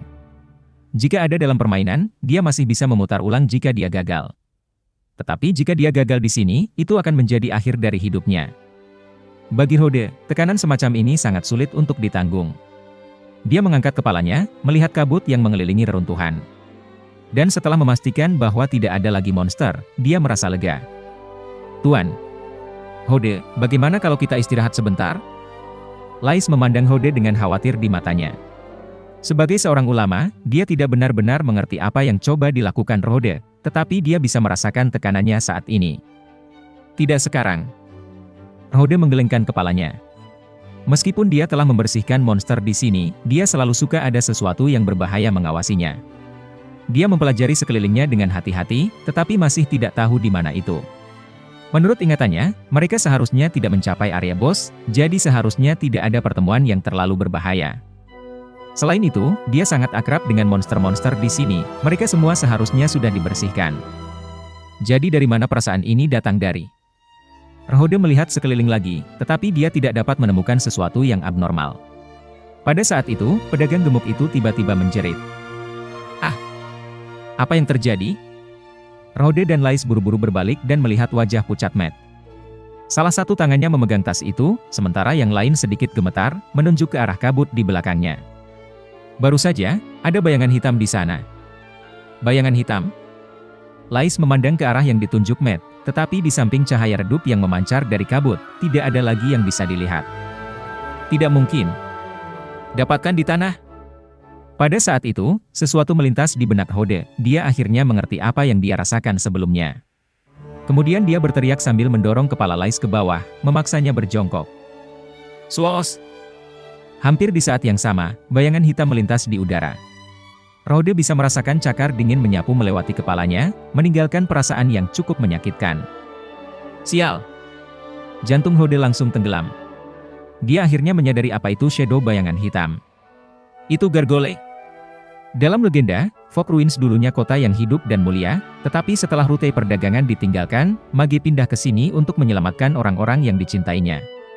Dia memutuskan untuk mempelajari sihir maut terlarang di kota yang ditinggalkan ini. Pada akhirnya, mantranya gagal, dan Mage juga mati. Tetapi sihir maut tidak berhenti di situ, itu menciptakan kabut tebal dan gerombolan monster undead. Di penjara bawah tanah ini, makhluk paling berbahaya adalah Gargole yang tersisa untuk melindungi barang-barang Mage. Itu adalah monster level 15 elit langka level 15. Jika ada di dalam game, Rode akan sangat senang karena monster rare elit itu, ya, sangat jarang. Bahkan jika dia berlari ke ruang bawah tanah beberapa kali, masih hampir mustahil untuk melihatnya sekalipun. Namun, dia tidak bisa merasa bahagia sekarang karena lawannya adalah monster level 15 dan bahkan yang terbang di atasnya. Tidak hanya itu bisa bergerak secara fleksibel, tetapi juga pada tingkat yang sama sekali berbeda dari Will-O-Wisp karena Healing Light Lies tidak berpengaruh padanya. Selain itu, tubuh Gargole sangat keras, serangan biasa hanya bisa menyebabkan goresan. Ini pasti akan menjadi perjuangan pahit. Dalam permainan, Rode telah menjalankan ruang bawah tanah Fog Ruin selama lebih dari 30 kali tetapi dia masih belum pernah melihat Gargole, jadi dia hampir melupakannya. Sekarang dia memasuki ruang bawah tanah dengan tubuh aslinya untuk pertama kali tetapi dia sudah menemukannya. Apakah ini dianggap sebagai keberuntungan atau kesialan? Namun, Rode tidak lagi punya waktu untuk mengeluh karena bahaya ada di depan. Serangan langsung tidak berguna karena levelnya kurang dari 10. Menantang monster level 15 adalah hal yang hampir mustahil dilakukan. Bahkan dengan Star Mark, serangannya masih terbatas. Cepat lari! Dia memerintahkan tanpa ragu-ragu, lalu dia meraih tangan Lais sambil berlari. Ikuti aku. Turunkan kepala kamu dan apapun yang kamu lakukan, jangan lihat ke atas. Mustahil untuk melarikan diri sekarang. Satu-satunya cara sekarang adalah menemukan perangkat pengontrol Gargole dan menghancurkannya. Meskipun secara teknis mungkin untuk melarikan diri dari jangkauan serangannya, tetapi melihat timnya sekarang, tidak ada orang yang bisa menarik perhatiannya tanpa terluka. Kalau saja ada ranger atau pencuri. Lais dan Matt terus menunduk dan berlari ke depan. Kabut di sekitar mereka juga mulai melonjak. Jelas bahwa tindakan mereka juga menarik perhatian Will-O-Wisps, sekarang bahkan ada 4 atau 5 Will-O-Wisps bergegas ke arah mereka. Lais, berikan healing light. Jangan berhenti. Iya nih. Meski mengucapkan mantra sambil berlari tidak mudah baginya, tapi dia masih mencoba yang terbaik dan mengulurkan tangannya. Segera, aliran cahaya putih berputar-putar di udara dan mendarat di Will-O-Wisp. Setelah itu, Rode dengan cepat menusuknya dengan pedangnya. Kemudian, dengan teriakan, itu berubah menjadi abu dan menghilang. Sebuah prompt sistem tiba-tiba muncul di depan Rode. XP 1900, 1800, naik level 8. Sayangnya, tidak ada waktu baginya untuk peduli tentang permintaan sistem pada saat ini karena Will-O-Wisps lebih banyak muncul. Meskipun momentum mereka sedikit melambat karena healing light, angka menguntungkan mereka menggantikan celah ini. Dibandingkan dengan Will-O-Wisps, Gargole sama sekali tidak peduli tentang penyembuhan cahaya. Meskipun Gargole juga merupakan makhluk elemental gelap, sebagai Guardian Mage, tubuh luar Gargole terbuat dari batu, memungkinkannya untuk menahan sebagian besar mantra level rendah. Setelah serangannya gagal sebelumnya, ia segera mengidentifikasi target dan mengejar mereka bertiga sambil menunggu kesempatan untuk menyerang. Daripada mayat hidup yang menyerang berdasarkan insting, mayat hidup yang memiliki AI memang lebih sulit untuk dihadapi. Tiba-tiba, Matt kehilangan keseimbangan dan jatuh ke tanah. Gargole telah menunggu kesempatan untuk menyerang dan segera terbang. Dua cakar depannya yang tajam bergegas menikam saudagar gemuk itu. Ketika Matt berbalik, satu-satunya hal yang bisa dia lihat adalah bayangannya yang mencoba merobek tubuhnya. Ya Tuhan! Tepat pada saat itu, cahaya keemasan samar muncul dari udara dan menghalangi cakar tajam Gargole. Setelah itu, cahaya dari pedang berhamburan dan mengenai Will-O-Wisps yang mengelilinginya. Diikuti dengan penutup yang keras, Gargole terbang kembali dan menabrak sekelompok Will-O-Wisps. Pada saat itu, Lais menarik pedagang gendut itu ke atas yang berpikir bahwa ia akan bertemu keluarganya di dunia bawah dan terus berlari. Sini! Setelah menghindari pengepungan Will-O-Wisps, dia mengangkat kepalanya dan akhirnya menemukan tujuannya. Itu adalah gereja yang ditinggalkan, tempat Mage melakukan eksperimennya. Menurut ingatannya, controller harus ada di sana. Tapi tempat ini, tentu saja, sulit untuk dimasuki. Ketika Hode berlari ke pintu masuk gereja, ia hanya melihat kegelapan. Dia segera mengaktifkan Shadow Flash dan menghindar.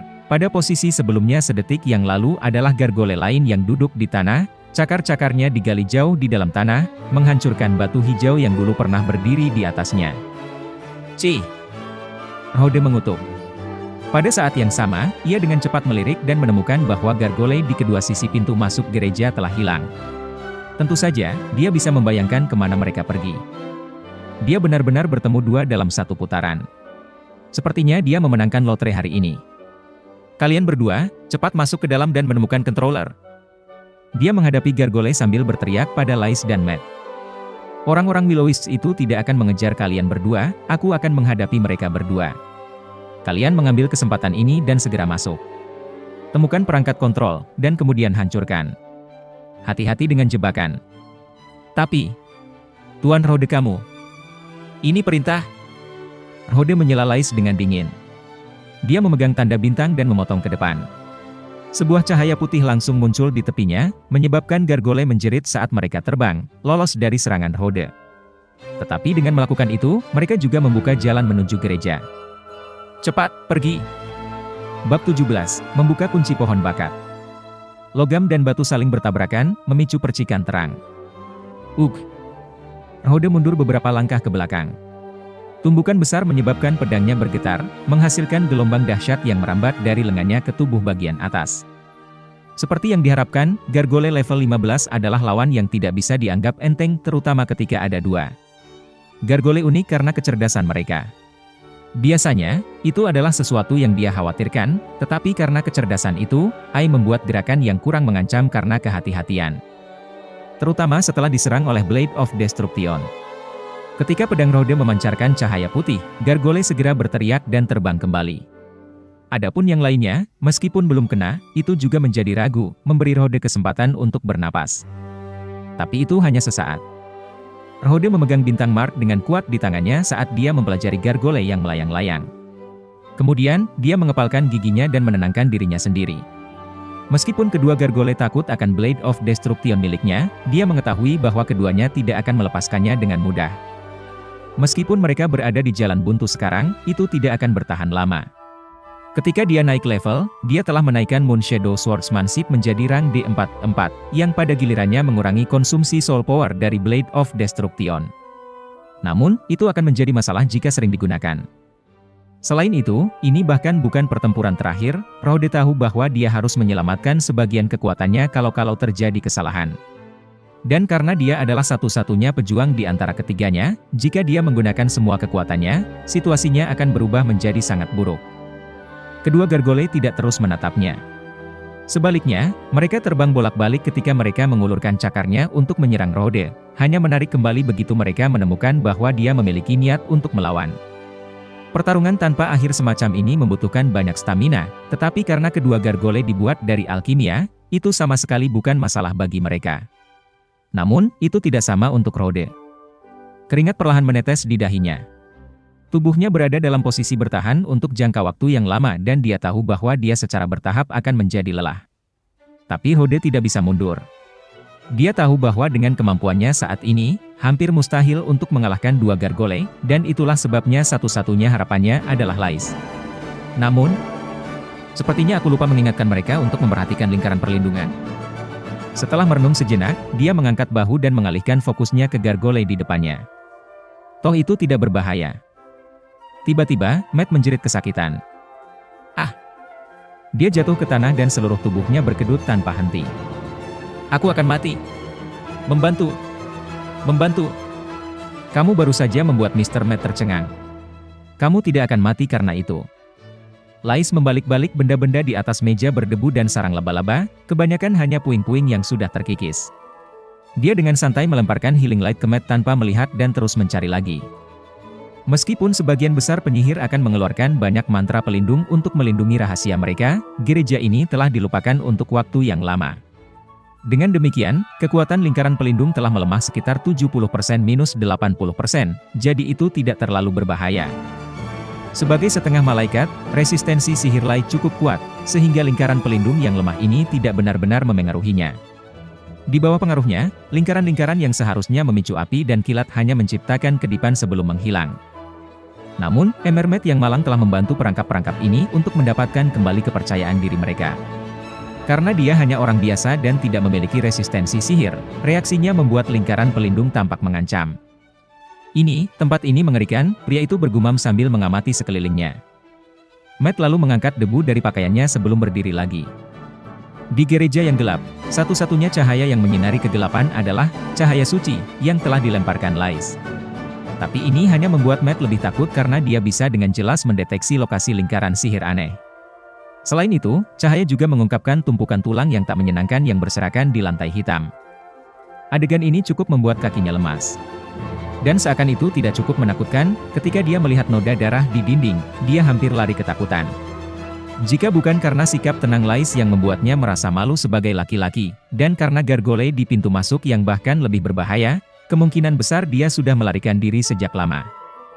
Tapi sekarang dia hanya bisa mengertakkan gigi dan berpegang teguh pada Lais untuk menemukan sesuatu yang disebut perangkat pengendali yang belum pernah dia lihat sebelumnya. Tempat ini sangat berantakan, bagaimana orang bisa menemukan objek? Dia mengeluh dalam benaknya, tetapi ketika dia menyadari keseriusan Lais, dia memutuskan untuk tidak mengungkapkan pandangannya secara lisan dan terus mengamati sekelilingnya. Sementara itu, situasi Rode tidak membaik. Gargoles menjerit dan menyerang Rode. Tapi dia membuat gerakan cepat saat dia menghindar dan menghindari serangannya sekali lagi. Kali ini, Gargole tidak mundur seperti sebelumnya. Satu Gargole berputar dan mencambuk ekornya ke Rode. Ini buruk. Ketika melihat serangan itu, hatinya tenggelam. Sudah terlambat baginya untuk menghindar sehingga yang bisa ia lakukan hanyalah mengangkat pedangnya untuk menangkis serangan itu. Reaksi Rode cepat, tetapi Gargoles juga tidak lambat. Ketika dia merasakan getaran melalui pedangnya, dia sudah dikirim terbang ke udara. Rode berguling di tanah beberapa kali sebelum berhenti. Bentrokan itu menyebabkan tangannya gemetar tak terkendali. Tubuh Rode gemetar ketika dia bangun. Dia merasa pusing dan lemah dengan setengah tubuhnya benar-benar mati rasa. Jika dia tidak mencengkeram pedangnya erat, dia pasti sudah kehilangan itu. Pada saat itu, ketika dia mulai mendapatkan kembali kejelasan, suara menyeramkan menggema di telinganya. Mendesis. Napas dingin mengalir di punggungnya. Dia berharap bisa melarikan diri dari lawan dengan jatuh ke tanah, tetapi ketika dia mengangkat kepalanya, dia menemukan 3 Will-O-Wisps mendekatinya perlahan. Sementara Gargoyle tidak memberikan banyak kerusakan padanya, sebagai gantinya, itu telah melemparkannya keluar dari area pintu masuk pembatas gereja. Karena penghalang yang tak terlihat, Will-O-Wisps tidak dapat memasuki gereja, namun, mereka masih tertinggal di tepian, mengandalkan naluri mereka sambil menunggu kesempatan untuk menyerang. Dan sekarang, kesempatan akhirnya datang. Tentu saja, Rohde tidak bermaksud membiarkan mereka melakukan apa yang mereka mau. Menghadapi pengepungan, dia mengepalkan giginya dan memutuskan untuk tidak menahan apapun. Mengangkat pedangnya, cahaya suci muncul dan melesat ke depan. Saat cahaya putih meledak dan menyebar di sekitar medan perang, salah satu dari mereka mendarat keras di salah satu Will-O-Wisp, merobek perlindungannya. Setelah itu, dia dengan lancar melanjutkan dengan serangan, menusukkan pedangnya ke intinya. Sementara Will-O-Wisp yang malang menjerit dan perlahan berubah menjadi debu, Rohde sudah melewati tubuhnya dan mendarat di dalam penghalang. Apa yang harus aku lakukan selanjutnya? Sementara Rohde sedang memikirkan tindakan selanjutnya, sistem prompt tiba-tiba muncul, mengejutkannya sejenak. EXP 4000, 1800, naik level. Pohon bakat tidak terkunci, level 8. Aku sudah di level 10? Tapi aku ingat bahwa aku baru di level 8 ketika aku memasuki Fog Ruins. Rohde membeku sejenak ketika dia mencoba mengingat apa yang terjadi. Dia sepertinya ingat bahwa sistem prompt memberitahunya bahwa EXP-nya sudah cukup untuk naik level bahkan sebelum dia bertemu Gargoyle, tetapi dia tidak menyadarinya saat itu. Tapi sekarang, sepertinya EXP-nya sudah cukup baginya untuk naik level lagi. Ini tidak terlalu mengejutkan, lagi pula, di penjara bawah tanah ini, hampir semua EXP diperolehnya. Selain itu, levelnya rendah, membunuh monster di atas levelnya memungkinkannya untuk mendapatkan banyak bonus. Itu sebabnya mencapai level 10 sangat normal. Satu-satunya hal yang aneh adalah, bagaimana EXP bekerja ketika dia jelas tinggal di dunia nyata? Tetapi sekarang bukan waktunya untuk mengkhawatirkan hal-hal kecil ini. Rohde dengan cepat membuka tabel atributnya dan membuat pilihan karena ini mungkin satu-satunya kesempatan untuk mendapatkan keuntungan cepat. EXP 4000, 1800, naik level. Pohon bakat tidak terkunci, level 8. EXP 2200, 2000, naik level. Pohon bakat tidak terkunci, menerima 1 skill point, level 9. EXP 200, 2500, talent tree tidak terkunci, menerima 2 poin keterampilan, level 10. Apakah kamu ingin mengaktifkan sistem bakat? Mengaktifkan. Dalam waktu kurang dari sedetik, sistem bakat membuka 3 set bakat. Di benua jiwa naga, ketika pemain mencapai level 10, setiap pekerjaan diberi pilihan 3 set talenta berbeda. Mereka hanya bisa memilih satu sebagai yang utama, dan yang lain sebagai yang kedua untuk memuji bakat utama mereka. Efektivitas bakat didasarkan pada berapa banyak poin keterampilan yang dialokasikan pemain. Pada awalnya, banyak pemain bingung karena mereka hanya bisa mendapatkan 1 skill point setiap kali mereka naik level. Pohon bakat, ilmu pedang, dan juga mantra, membutuhkan poin keterampilan untuk naik level. Jadi, pada awalnya, mereka hanya bisa mengalokasikan jumlah poin keterampilan yang terbatas. Untungnya, ketika para pemain mencapai area perantara, mereka akan dapat menggunakan gulir terjaga untuk menyelesaikan beberapa pencarian tingkat tinggi dan mendapatkan poin keterampilan tambahan.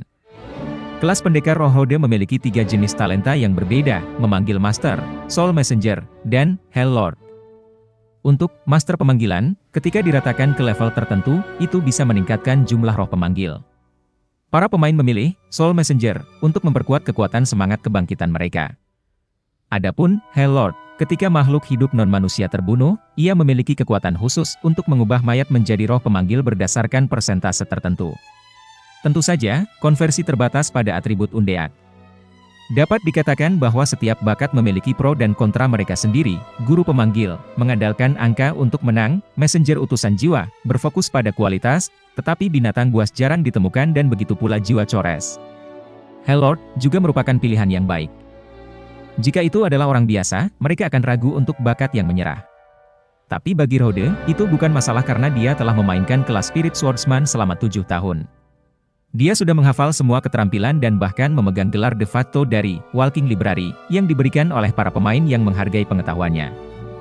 Bahkan dalam permainan, hampir 2/3 dari seluruh basis pemain memilih pekerjaan ini karena mereka ingin membangun karakter mereka menggunakan karakter Rohde sebagai panduan kelas mereka. Itulah sebabnya sulit bagi pemain baru untuk memutuskan bakat mereka. Tapi Rode berbeda, begitu dia melihat pohon bakatnya, dia segera membuat keputusan. Bab 18, Memanggil Master. Aturan pertama tentang cara memainkan Spirit Swordsman adalah sama sekali tidak menyerang sendirian pada suatu saat. Digunakan satu skill point untuk meningkatkan Moon Shadow Swordsmanship 1/5, rank C, Moonbeams Unlocked. Digunakan satu skill point untuk menugaskan bakat, memanggil master. Memanggil talenta pertama guru telah dibuka. Resonansi jiwa, setiap 10 level, kapasitas roh yang dipanggil karakter akan meningkat. Telepati, bagikan pemikiran kamu dengan makhluk yang dipanggil, tingkatkan durasi waktu aktif telepati. Integrasi, Dual Spirit Fusion. Menerima keterampilan permanen, Soul Resonance LV1, setiap 10 level, kapasitas roh dipanggil karakter akan meningkat, 1. Summoned Spirit Capacity 1. Ketika baris terakhir dari prompt system menghilang, Rode menemukan bayangan besar. Namun, dia tidak mundur karena terkejut. Sebaliknya, dia mengangkat pedangnya dan mendorong ke depan. Swoosh! Bayangan hijau dengan cepat terbang keluar dari pedang dan menembak ke arah Gargole. Itu adalah burung roh. Fakta bahwa dia tidak dapat memanggil dua makhluk sekaligus adalah kelemahannya saat ini. Sayangnya, tanda bintang juga dianggap sebagai salah satu senjata yang dipanggil. Kelas spirit pendekar roh hampir mirip dengan pendekar pedang biasa. Mereka juga bisa memilih untuk melengkapi senjata normal, tetapi Rode memutuskan untuk tidak melakukannya. Meskipun dia telah mempertimbangkan menggunakan senjata normal, dia tidak tahan untuk menyerah bonus atribut Star Mark. Dan karena itu, ia dapat dengan mudah menghilangkan monster level tinggi yang memberinya banyak manfaat, seperti XP tambahan. Di sisi lain, dia tidak bisa bertarung dengan makhluk yang dipanggil, membuatnya terlihat seperti pendekar pedang yang lengkap. Ini menyebabkan Rode merasa sangat tidak nyaman, tetapi dia tidak bisa menahannya. Jika dia memanggil roh burung, maka dia harus menyerahkan tanda bintang. Tapi dengan cara ini, pertempuran masa depannya akan lebih merepotkan. Meskipun dia bisa memanggil makhluk, kelasnya masih pendekar dan bukan penyihir. Dia tidak bisa bertindak seperti penyihir yang tinggal di belakang. Namun, jika dia ingin menggunakan tanda bintang, dia harus menyerah pada burung roh dan bertarung seperti pendekar pedang biasa. Itu juga bukan opsi yang cocok. Kelas pendekar roh memiliki kelemahan besar jika dibandingkan dengan kelas pendekar pedang asli. Itu adalah penalti kelas, semua peringkat ilmu pedang 1.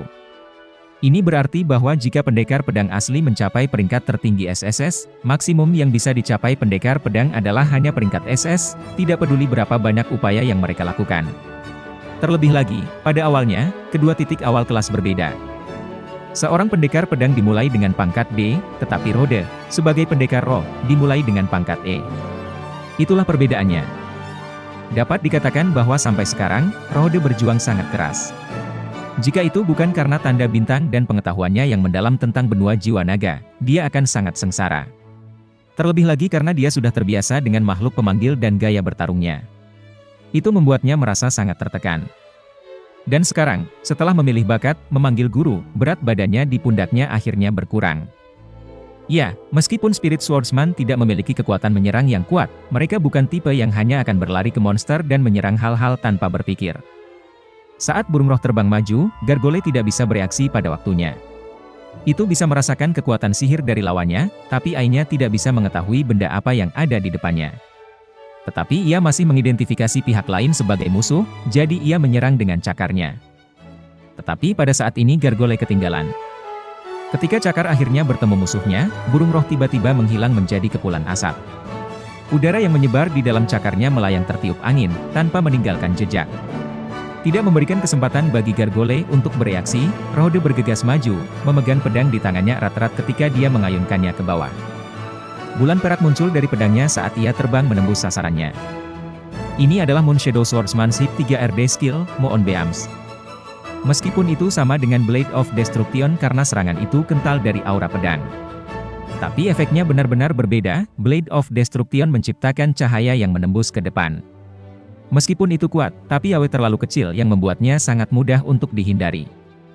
Tapi Moonbeams berbeda, serangan berbentuk bulan sabit memiliki area efek yang luas, sangat sulit untuk dihindari.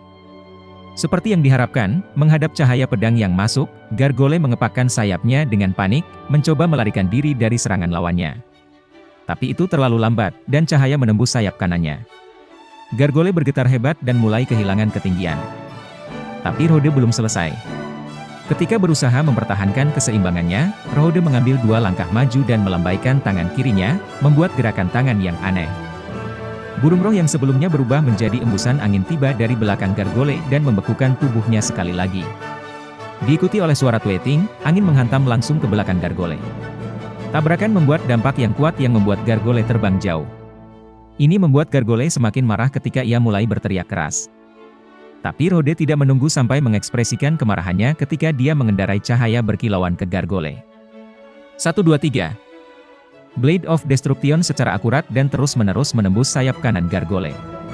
Bahkan itu terbuat dari batu, itu masih tidak bisa menahan serangkaian serangan terus-menerus di tempat yang sama. Celah menyebar melalui sayapnya dan dengan suara gertakan, sayap itu benar-benar hancur. Gargole yang kehilangan sayapnya menjerit histeris saat jatuh ke tanah. Ketika menabrak lantai, itu menciptakan kawah kecil di aspal batu kebiruan. Bergantung pada angka untuk menang serta menggabungkan kuantitas dan kualitas adalah gaya bertarung Spirit Swordsman. Rhode akhirnya bersatu kembali dengan gaya bertarung lamanya. Faktanya, jika dia memegang senjata normal saat ini, ketika dia mengaktifkan bakat, memanggil guru, dia bisa memanggil 2 makhluk untuk diserang.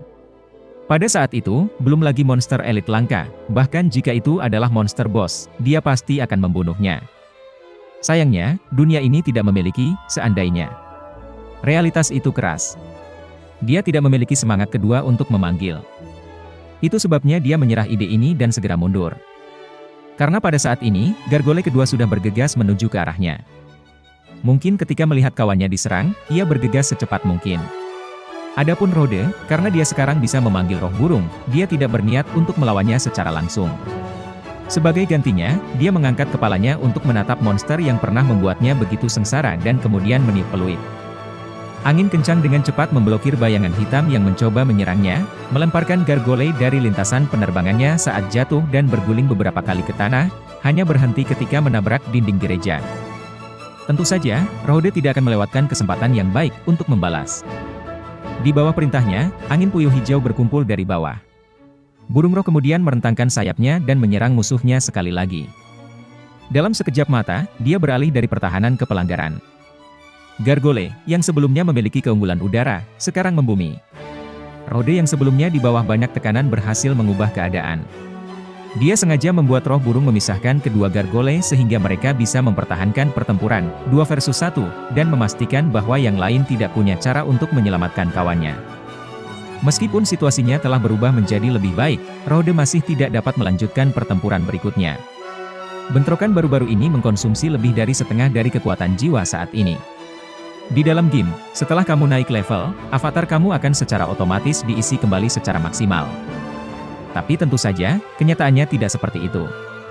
Ketika dia naik ke level 10 dan membuka pohon bakat, kekuatan jiwanya tidak berubah sama sekali. Jika dia hanya mengandalkan kekuatan jiwa yang tersisa, dia pasti tidak akan bisa menghancurkan kedua Gargole. Karena dia sudah menghabiskan banyak kekuatannya, dia harus memastikan untuk menghindari kondisi pemadaman listrik. Bagaimanapun, celah level di antara mereka terlalu besar. Pertahanan Gargole secara alami sangat kuat.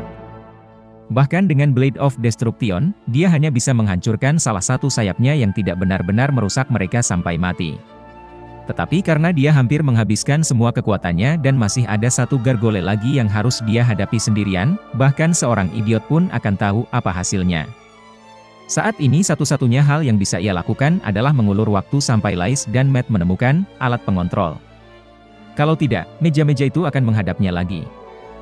Meskipun salah satu sayapnya hancur, tetap saja ia tidak kehilangan tatapannya yang mengancam. Itu merangkak di tanah seolah-olah itu adalah anjing raksasa gelap dan menyerang seperti seekor goblin. Ini adalah bagian menakutkan dari makhluk alkimia. Jika seseorang berpikir bahwa yang bisa mereka lakukan hanyalah terbang dan menyerang, maka mereka akan keliru. Untungnya, Rhode memahami perilaku mereka dengan sangat baik. Dia bukan pemula yang percaya bahwa begitu mereka kehilangan kemampuan untuk terbang, Gargoles akan sama saja mati. Tapi faktanya masih tetap mengurangi tekanannya karena dia tidak perlu khawatir tentang serangan udara lagi. Sebuah bayangan hitam tiba-tiba muncul di belakangnya, ia berusaha menyelinap menyerangnya dari belakang. Tapi dia siap. Rhode menghindar dan memblokir serangan dengan pedangnya. Pada saat yang sama, dia mengulurkan tangan kanannya dan membuat gerakan tangan. Setelah mengenali gerakan itu, burung roh terbang ke arahnya dan memblokir gargole lain yang mencoba melancarkan serangan lain dari atas. Level spirit bird rendah dan itu tidak bisa benar-benar menyebabkan banyak kerusakan pada monster elit langka. Tetapi sebagai makhluk unsur, itu bukan tugas yang sulit untuk menangkis serangan. Seiring waktu berlalu, jantung Rode berdetak lebih cepat dan lebih cepat saat dia merasa semakin cemas. Tubuhnya mulai menjadi lamban, tidak mampu mengikuti tekniknya. Vitalitas dan kekuatan jiwanya mulai mengering. Sampai sekarang, masih belum ada gerakan yang datang dari gereja. Mungkinkah mereka belum menemukan alat pengontrol? Swos! Dia mendengar suara angin yang tajam mengiris udara di sampingnya. Rode tertangkap basah yang membuatnya merasa sedikit terkejut. Dia segera melemparkan tubuhnya ke samping dan mengaktifkan flash shadow-nya, tetapi karena dia sedikit ceroboh, dia kehilangan keseimbangan dan keterampilannya secara otomatis terlepas. Kekuatan jiwanya hampir habis. Jantung Rode tenggelam. Saat ini dia tidak bisa memikirkan apa-apa lagi. Dia dengan cepat berputar dan mengayunkan pedangnya ke depan. Pedang putih bersih itu berbenturan dengan cakar gargole, menyulut suara nyaring dan melengking seperti logam yang saling garuk. Gargole dengan cepat mundur setelah gagal menyerang, tetapi Rode terlalu lelah untuk mengejarnya. Tepat pada saat ini, sebuah suara terdengar dari belakang. Tuan. Rode. Kami sudah menemukannya. Bab 19, Jantung Gargole. Bapak. Rode. Kami menemukannya.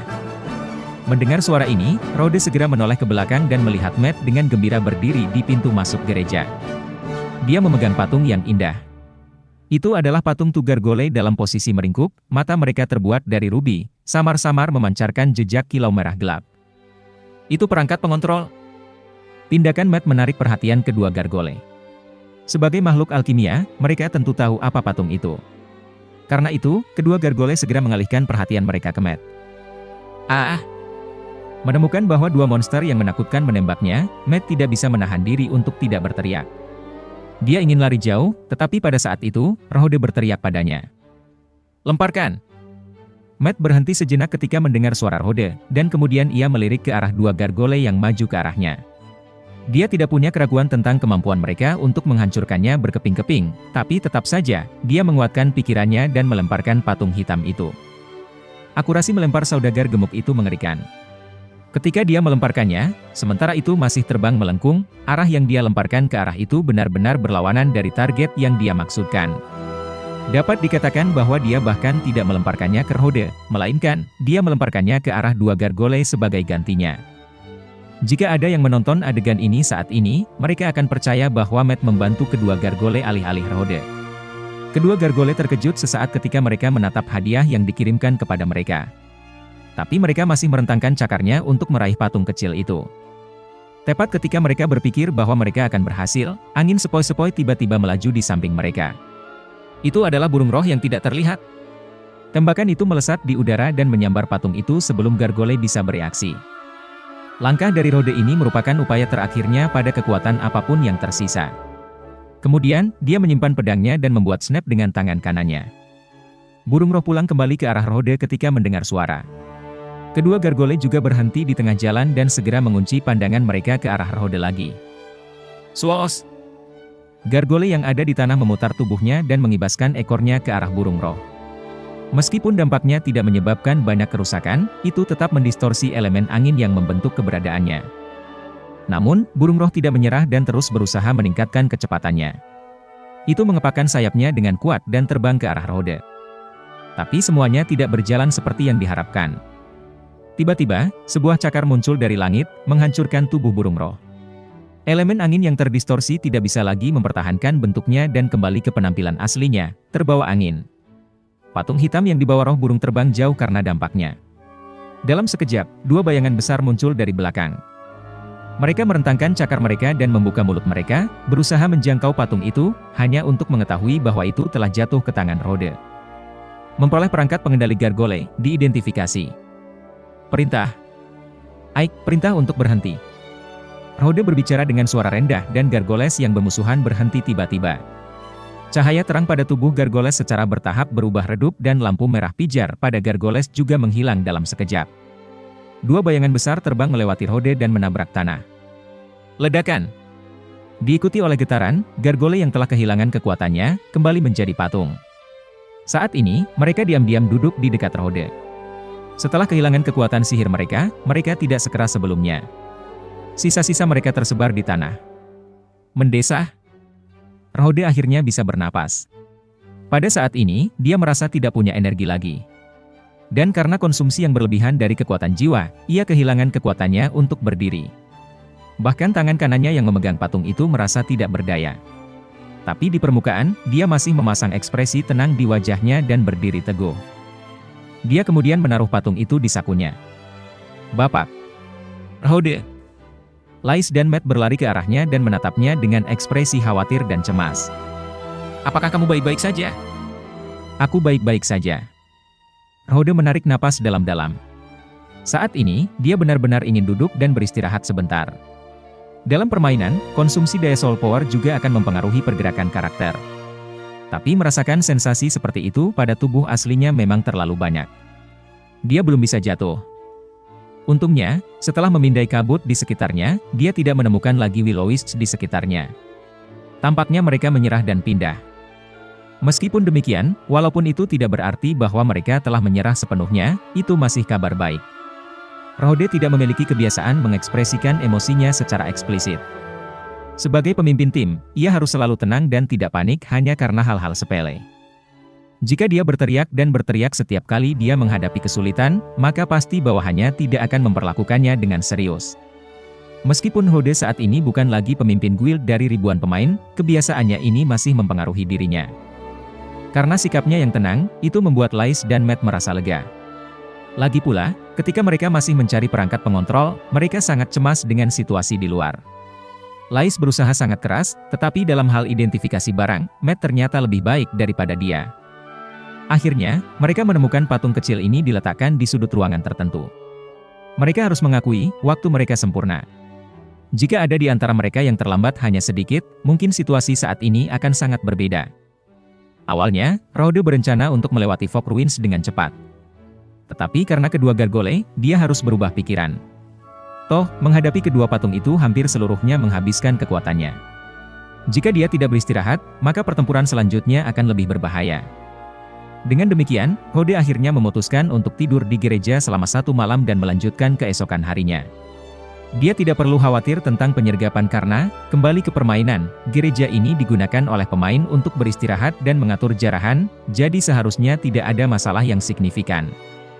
Meskipun sangat takut dengan gereja yang gelap dan menyeramkan, tetapi seperti biasa, Matt tidak punya hak untuk menentang keputusan Rhode. Langit mulai gelap. Kabut tebal mengelilingi gereja.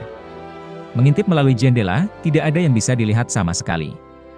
3 orang duduk di tengah gereja.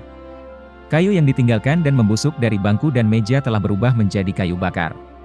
Api menerangi langit yang gelap, menciptakan kehangatan bagi ketiganya. Angin dingin masih bertiup dari jendela yang pecah dan retakan di dinding, menghasilkan sensasi panas dan dingin yang aneh. Lais dengan hati-hati mengulurkan tangannya dan melepaskan perban dari dada Rhode. Alisnya sedikit berkedut ketika dia melihat kondisi lukanya. "Luka kamu terbuka lagi, emer Rhode." "Aku tahu." Rhode mengangguk dan tidak mengatakan apa-apa. Sebenarnya, ini bukan pertama kalinya. Lagi pula, di sepanjang jalan, dia selalu bertengkar di depan. Meskipun dia tidak memikirkan lukanya, dia sudah mencoba yang terbaik untuk menghindari menggunakan tangan kirinya. Tetapi karena dia telah menghadapi banyak situasi yang mengancam jiwa, dia benar-benar tidak bisa menahannya. Karena itu, ini membuat lukanya berkobar. Menurut Lais, cederanya seharusnya sembuh dalam 2 atau 3 hari. Tetapi karena apa yang terjadi, sepertinya dia perlu sekitar 10 hari lagi untuk pulih. Lais tidak dapat mengeluh tentang situasinya karena ini terjadi karena mereka. Dengan demikian, satu-satunya hal yang bisa dia lakukan adalah membantu Rhode berubah menjadi perban bersih untuk menghindari infeksi. Untungnya, sebelum meninggalkan kapal terapung, sebagai ulama, dia membawa beberapa bahan P3K. Ketika dia melepaskan perban, dia melihat luka yang dalam di dadanya. Matt menarik napas dalam-dalam ketika ia memeriksa lukanya. Dia bahkan menyentuh dadanya sendiri dengan rasa takut yang tersisa. Ada bekas cakar hitam di dadanya dan goresan kecil lainnya di tempat lain. Karena pertempuran sengit dengan Gargole sebelumnya, banyak bekas luka robek. Darah merah cerah yang mengalir bahkan bercampur dengan gumpalan darah gelap, hanya dengan melihatnya bisa membuat orang-orang biasa menggigil. Lais mengeluarkan sapu tangannya dan menuangkan air dari panci. Kemudian, dia menekannya di dada Rhode, yang membuat tubuhnya secara tidak sadar berkedut. Bahkan Matt tidak tahan melihatnya, jadi dia menoleh, tidak ingin melihat lagi. Maaf, apa itu sakit? Tidak masalah. Lais bertanya dengan panik. Rhode menggelengkan kepalanya. Meskipun dia merasakan sakit, itu masih bisa ditoleransi. Begitu dia mendengar jawabannya, dia juga merasa lega dan terus membersihkan lukanya. Pada saat yang sama, dia bahkan mulai diam-diam mengamati pria muda di depannya. Terus terang, sejak pertama kali mereka bertemu, dia hanya memberi kesan yang sangat biasa padanya. Karena dia menawan dan kulitnya juga sangat putih, dia berpikir bahwa dia adalah seorang bangsawan. Tapi, sikapnya tidak seperti bangsawan muda yang biasa dia lihat, itulah sebabnya dia bisa menerimanya. Tetapi pada saat itu, dia tidak pernah memandangnya dengan serius. Lagi pula, pria yang terlihat seperti wanita, kesan pertama yang dia berikan adalah lemah. Namun sejak itu, pandangan Lais perlahan berubah. Dia berbeda dari bangsawan muda yang biasa, kekuatannya luar biasa, dia bahkan lebih kuat dari pemimpinnya. Karakternya tenang, dan mengikutinya membuat orang merasa nyaman. Bahkan jika situasinya berbahaya, dia tidak akan panik. Berbeda dengan penampilannya, dia adalah pria yang tangguh. Lais tahu seberapa parah lukanya. Karena dia adalah seorang ulama, dia telah mengobati banyak jenis luka sebelumnya. Pria yang bertarung dengan sengit di medan perang juga akan berteriak ketika dia mengobati luka mereka. Tetapi sejak awal, Rhode tidak pernah mengucapkan sepatah kata pun keluhan. Tidak hanya itu, ia bahkan bertarung dengan cedera yang sangat besar. Tangan Lais tiba-tiba berhenti. Apa yang aku pikirkan? Ini sangat kacau. Gadis itu menggelengkan kepalanya dan mendorong pikirannya ke belakang kepalanya. Setelah itu, dia terus melakukan pekerjaannya. Rhode tidak memperhatikan tindakan aneh Lais. Saat ini, dia memusatkan perhatiannya pada tangan kanannya yang memegang dua potong permata merah tua yang bersinar. Itu adalah rampasan dari pertempuran sebelumnya, Hati Gargole. Bab 20, Peningkatan Level Pedang Suci. Gargole adalah salah satu wali yang dipilih untuk mage. Ini hanya karena penyihir bisa memanfaatkan kegunaannya sebanyak mungkin. Meskipun Gargole adalah pelindung yang berguna, itu adalah limbah yang sangat besar hanya untuk menggunakannya sebagai perisai. Karena itu, selain penggunaan utamanya, banyak penyihir juga suka menggunakannya sebagai kotak pengaman. Dan kedua Gargole ini sama saja. Rhode menemukan banyak hal baik. Sebagai elit langka level 15, jerahan, Gargole layak untuk langka mereka. Selain permata berharga, koin kristal dan emas, Rhode juga menemukan 3 jenis peralatan magis. Ice Talisman, item elit saat diserang, dapat secara otomatis memicu pelindung es, mampu menahan 50 hingga 150 kerusakan dan kebal terhadap serangan air. Penjaga sumpah, item bagus tingkatkan daya mantra 5 kastor, 5 ketahanan mantra. Ring of Fog, item sangat bagus setiap 10 hari dapat mengaktifkan Ethereal Body, berlangsung selama setengah jam. Semua ini adalah peralatan hebat. Jika dijual ke rumah lelang, itu akan memberikan banyak uang. Sayangnya, peralatan ini dimaksudkan untuk roda. Pada akhirnya, Rhode memberikan peralatan ini kepada Lais. Sebagai seorang ulama, meskipun dia adalah kelas non-tempur, peralatan ini masih berguna baginya. Dia memberinya jimat es dan penjaga sumpah tetapi menyimpan cincin kabut untuk dirinya sendiri. Dalam permainan, cincin ini membantu banyak pemain untuk bermain solo di ruang bawah tanah, jadi dia tanpa ragu menyimpan cincin itu untuk dirinya sendiri. Tapi Lais sangat terkejut ketika dia menerima 2 peralatan langka dengan tidak melakukan apa-apa. Orang harus mengerti bahwa biasanya di dalam kelompok tentara bayaran, meskipun ketika mereka bertualang sebagai kelompok, sebagian besar harta rampasan ini diberikan kepada pemimpin tentara bayaran untuk dijual. Uang yang diperoleh darinya akan digunakan untuk mempertahankan operasi seluruh kelompok tentara bayaran. Tindakan mentransfer peralatan langsung ke anggota kelompok jarang terlihat. Dari sini, perbedaan antara NPC dan pemain bisa dilihat. Sebagai orang yang hidup dan bernafas di dunia ini, tujuan utama tentara bayaran adalah untuk mendapatkan uang untuk hidup. Jadi, ketika mereka menemukan peralatan, mereka tidak akan menggunakannya untuk diri mereka sendiri. Bahkan, banyak kelompok tentara bayaran kecil jarang mengambil misi yang sulit. Namun, dalam sudut pandang pemain, mereka hanya melakukan beberapa tugas kelas 3 karena yang ingin mereka lakukan hanyalah menghasilkan uang untuk bertahan hidup. Mereka yang memenuhi syarat untuk mendapatkan peralatan sihir ini adalah orang-orang yang sangat dihormati dan kuat dalam kelompok. Adapun mereka yang tidak cukup kuat, mereka hanya bisa mengeluarkan air liur sambil melihatnya. Tetapi para pemain berbeda. Ketika mereka memasuki dunia ini, tujuan mereka adalah menjadi lebih baik dan lebih kuat, mendapatkan perlengkapan yang baik, mendapatkan lebih banyak pengalaman, meningkatkan reputasi, dan meningkatkan karakter mereka. Itulah tujuan mereka. Bagi para pemain ini, peralatan sihir tidak dianggap sangat langka, jadi mereka tidak akan khawatir jika mereka mengenakannya dengan santai, mereka bahkan bisa menjualnya setelah mereka menemukan peralatan yang lebih baik. Sama seperti ketiga peralatan ini. Bagi Rode, benda-benda ini hanyalah peralatan level 10-15. Setelah dia terlalu meratakan peralatan, itu tidak akan berguna. Meskipun jimat es cukup bagus, Rode tidak membutuhkannya. Jika dia bisa mendapatkan roh elemen air, maka dia juga bisa mendapatkan keuntungan yang sama seperti kebal terhadap serangan air. Jadi peralatan tingkat rendah, ini bukan masalah besar baginya. Kecuali jika itu adalah peralatan tingkat legendaris atau kuno seperti Sword Sky Sword, atau Saint's Heart, maka mungkin dia akan mempertimbangkan kembali. Tetapi bagi Lais, ketiga peralatan ini dianggap sangat tingkat tinggi. Bahkan pemimpin kelompok tentara bayaran hanya melengkapi 3-5 peralatan sihir. Penyihir membutuhkan sedikit lebih banyak gigi. Tapi, sebagai kelas pendukung, sulit baginya untuk memiliki bagian dari jarahan. Dari sudut pandang posisi kelasnya, tidak perlu baginya untuk memilikinya. Tapi sekarang, sebagai klerik kelompok tentara bayaran kecil, dia benar-benar menerima 2 peralatan sihir langka. Itu membuat Lais ragu apakah dia sedang bermimpi atau tidak. Tetapi dibandingkan dengan Lais, Matt lebih terkejut. Sebagai pedagang keliling, dia mengerti betapa berharganya satu peralatan sihir. Khususnya peralatan sulap ini. Dari sudut pandang Matt, bahkan jika barang-barang itu dilelang di pelabuhan Carolina Utara yang paling makmur, mungkin bernilai setidaknya 2 hingga 3.000 koin emas. Tapi Rode benar-benar memberikannya dengan santai kepada Lais. Dia begitu tenang seolah-olah dia membagikan sepotong roti.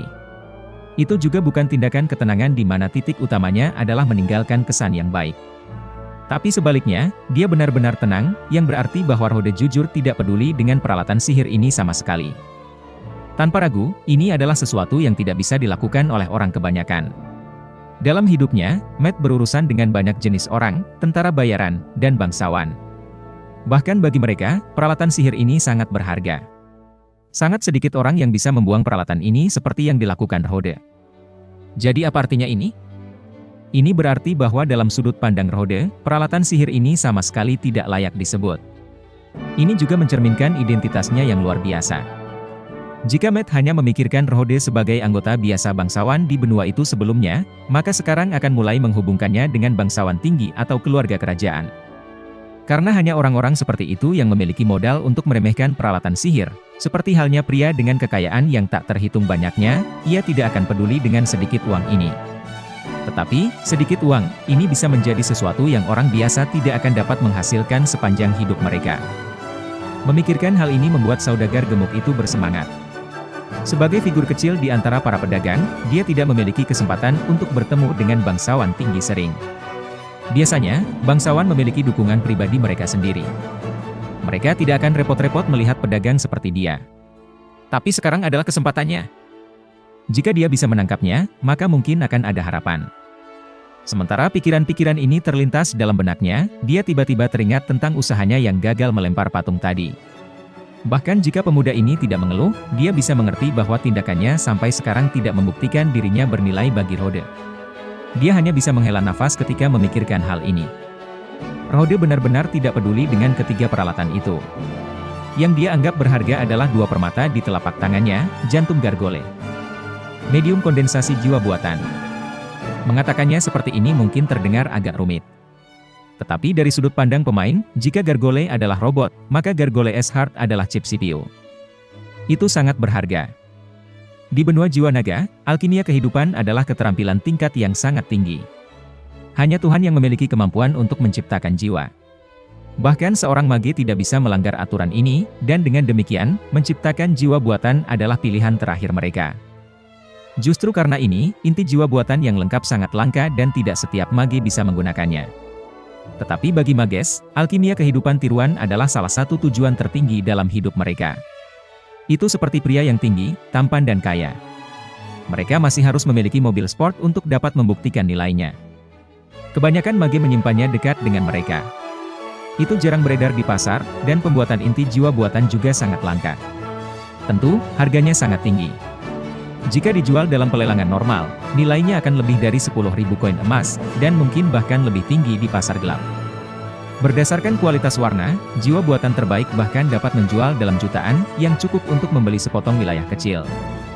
Belum lagi, mage biasanya sangat kaya. Tetapi Rode tidak peduli dengan uang itu.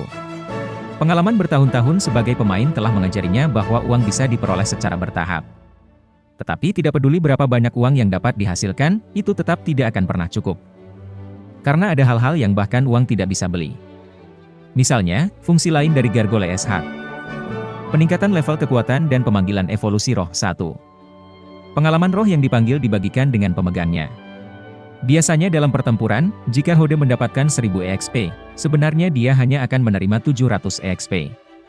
300 EXP lainnya akan diberikan kepada roh pemanggil. Meskipun 30% EXP sepertinya tidak banyak, tetapi itu berarti semakin banyak EXP yang didapat, semakin banyak yang akan dikurangkan.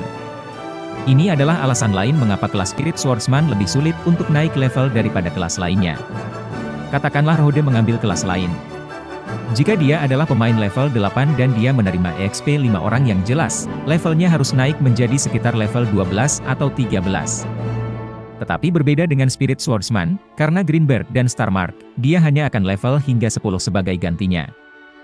Adapun item pemanggilannya. Pedang suci abadi ke-10 peringkat, tanda bintang, tanpa atribut, tersedia untuk fusi, tidak peduli berapa lama telah berlalu, masih tidak dapat mengubur kecemerlangannya yang memesona. LV 5, kemenangan-kemenangan di depan, karakteristik tepi tajam. Level tertinggi roh yang dipanggil adalah 10. Setelah mencapai level 10, mereka bisa berevolusi. Setelah berevolusi, mereka tidak hanya akan berubah bentuk, tetapi batas level mereka akan meningkat 10 lagi. Hati Gargoyle bisa memaksa roh pemanggil untuk melewati 10 level dan kemudian berevolusi 1 kali. Dengan cara ini, tidak hanya dia bisa menghemat lebih banyak EXP, tetapi juga bisa mengurangi waktu leveling. Benda apa yang tidak bisa dibeli dengan uang? Waktu tidak dapat dibeli dengan uang. Rode tidak tahu batas level untuk tanda bintang. Tetapi menurut pengalamannya, level kartu deck pemanggilan yang diposisikan di ujung deck biasanya tidak terlalu tinggi, dan 3 evolusi adalah batasnya. Jika dia menyatu dengan 2 Gargoyle S-Heart di tangannya, maka setidaknya ketika dia bertarung dengan monster level yang sama, pedang tidak akan merampas pengalamannya lagi karena upgrade yang dipaksakan. Tapi, Rode jatuh ke dalam pemikiran yang mendalam. Kartu pedang suci ini unik. Ketika dia mendapatkannya dari Direktur B&M Company, dia dengan jelas mengatakan kepadanya bahwa di dunia ini, hanya ada satu kartu ini. Pada saat itu, Rode tidak terlalu peduli dengan detailnya, tetapi memikirkannya sekarang, dia merasa agak aneh. Hanya satu? Tapi bukankah sistem prompt secara eksplisit memberitahunya bahwa ia hanya memperoleh 1/10 dari deck abadi? Lalu bagaimana itu menjadi satu-satunya? Jadi bagaimana dengan 9 sisanya? Namun demikian, deck ini bahkan tidak ada dalam permainan karena itu hanya souvenir pada kenyataannya. Dalam sejarah benua jiwa naga, dia belum pernah mendengar tentang pedang ini. Ini tidak bisa disembunyikan dari game karena dia mendapatkan deck ini ketika dia memenangkan kejuaraan game. Karena guildnya disebut Starlight Guild, perusahaan telah secara khusus merancang setumpuk kartu ini untuknya sebagai hadiah dan kenang-kenangan. Produk terburu-buru semacam ini tidak mungkin masuk ke sistem permainan. Tapi tidak peduli apa, dia tetap akan mencobanya. Rode mengulurkan tangan kanannya dan memegang salah satu permata di tangannya. Dalam sekejap, garis prompt sistem muncul di depannya. Jantung Gargoyle terdeteksi, barang ajaib, apakah kamu ini menggunakannya? Menggunakan. Rode membuat jawaban di dalam hatinya. Diikuti oleh jawaban Rode, lingkaran sihir di tangan kanannya segera muncul cahaya sihir kecil. Setelah itu, permata merah gelap pecah menjadi pecahan kecil yang menghilang di bawah cahaya ini. Segera, sebuah informasi baru muncul di depannya. Target? Tanda bintang. Rhodes menunduk dan menjawab dalam hatinya. Target tanda bintang evolusi paksa. Peningkatan tingkat selesai. Berkembang? Iya nih. Kartu putih sekali lagi muncul di tangannya, cahaya yang memancar darinya membuat Lais dan Matt penasaran menatapnya. Pada saat yang sama, garis-garis prompt sistem muncul di depannya. Evolusi telah selesai. Pedang suci abadi ke-10 peringkat, tanda bintang, tanpa atribut, tersedia untuk fusion, tidak peduli berapa lama telah berlalu, masih tidak dapat mengubur kecemerlangannya yang mempesona. LV-10. The Victory Road Ahead, Sharp Edge. Sayap putih untuk melindungi, wali bersayap. Cahaya suci untuk membubarkan kegelapan, menusuk bintang. Keterampilan terlampir, teknik tepi tajam, wali bersayap, menusuk bintang. Setiap keterampilan dapat digunakan 3 kali sehari. Tidak buruk? Melihat petunjuk sistem ini, Rode mengangguk. Bintang Markus memiliki 3 keterampilan khusus, dan keterampilan ini langsung melekat pada senjata. Itu berarti bahwa ketika dia menggunakan keterampilan ini, itu tidak akan mengkonsumsi kekuatan jiwa. 3 kali per hari untuk setiap skill masing-masing juga dianggap kelas atas. Keterampilan ini pasti akan berguna dalam pertempuran berikutnya. Tetapi sistem berikutnya meminta dia lengah. Kondensasi ajaib terdeteksi. Bersambung.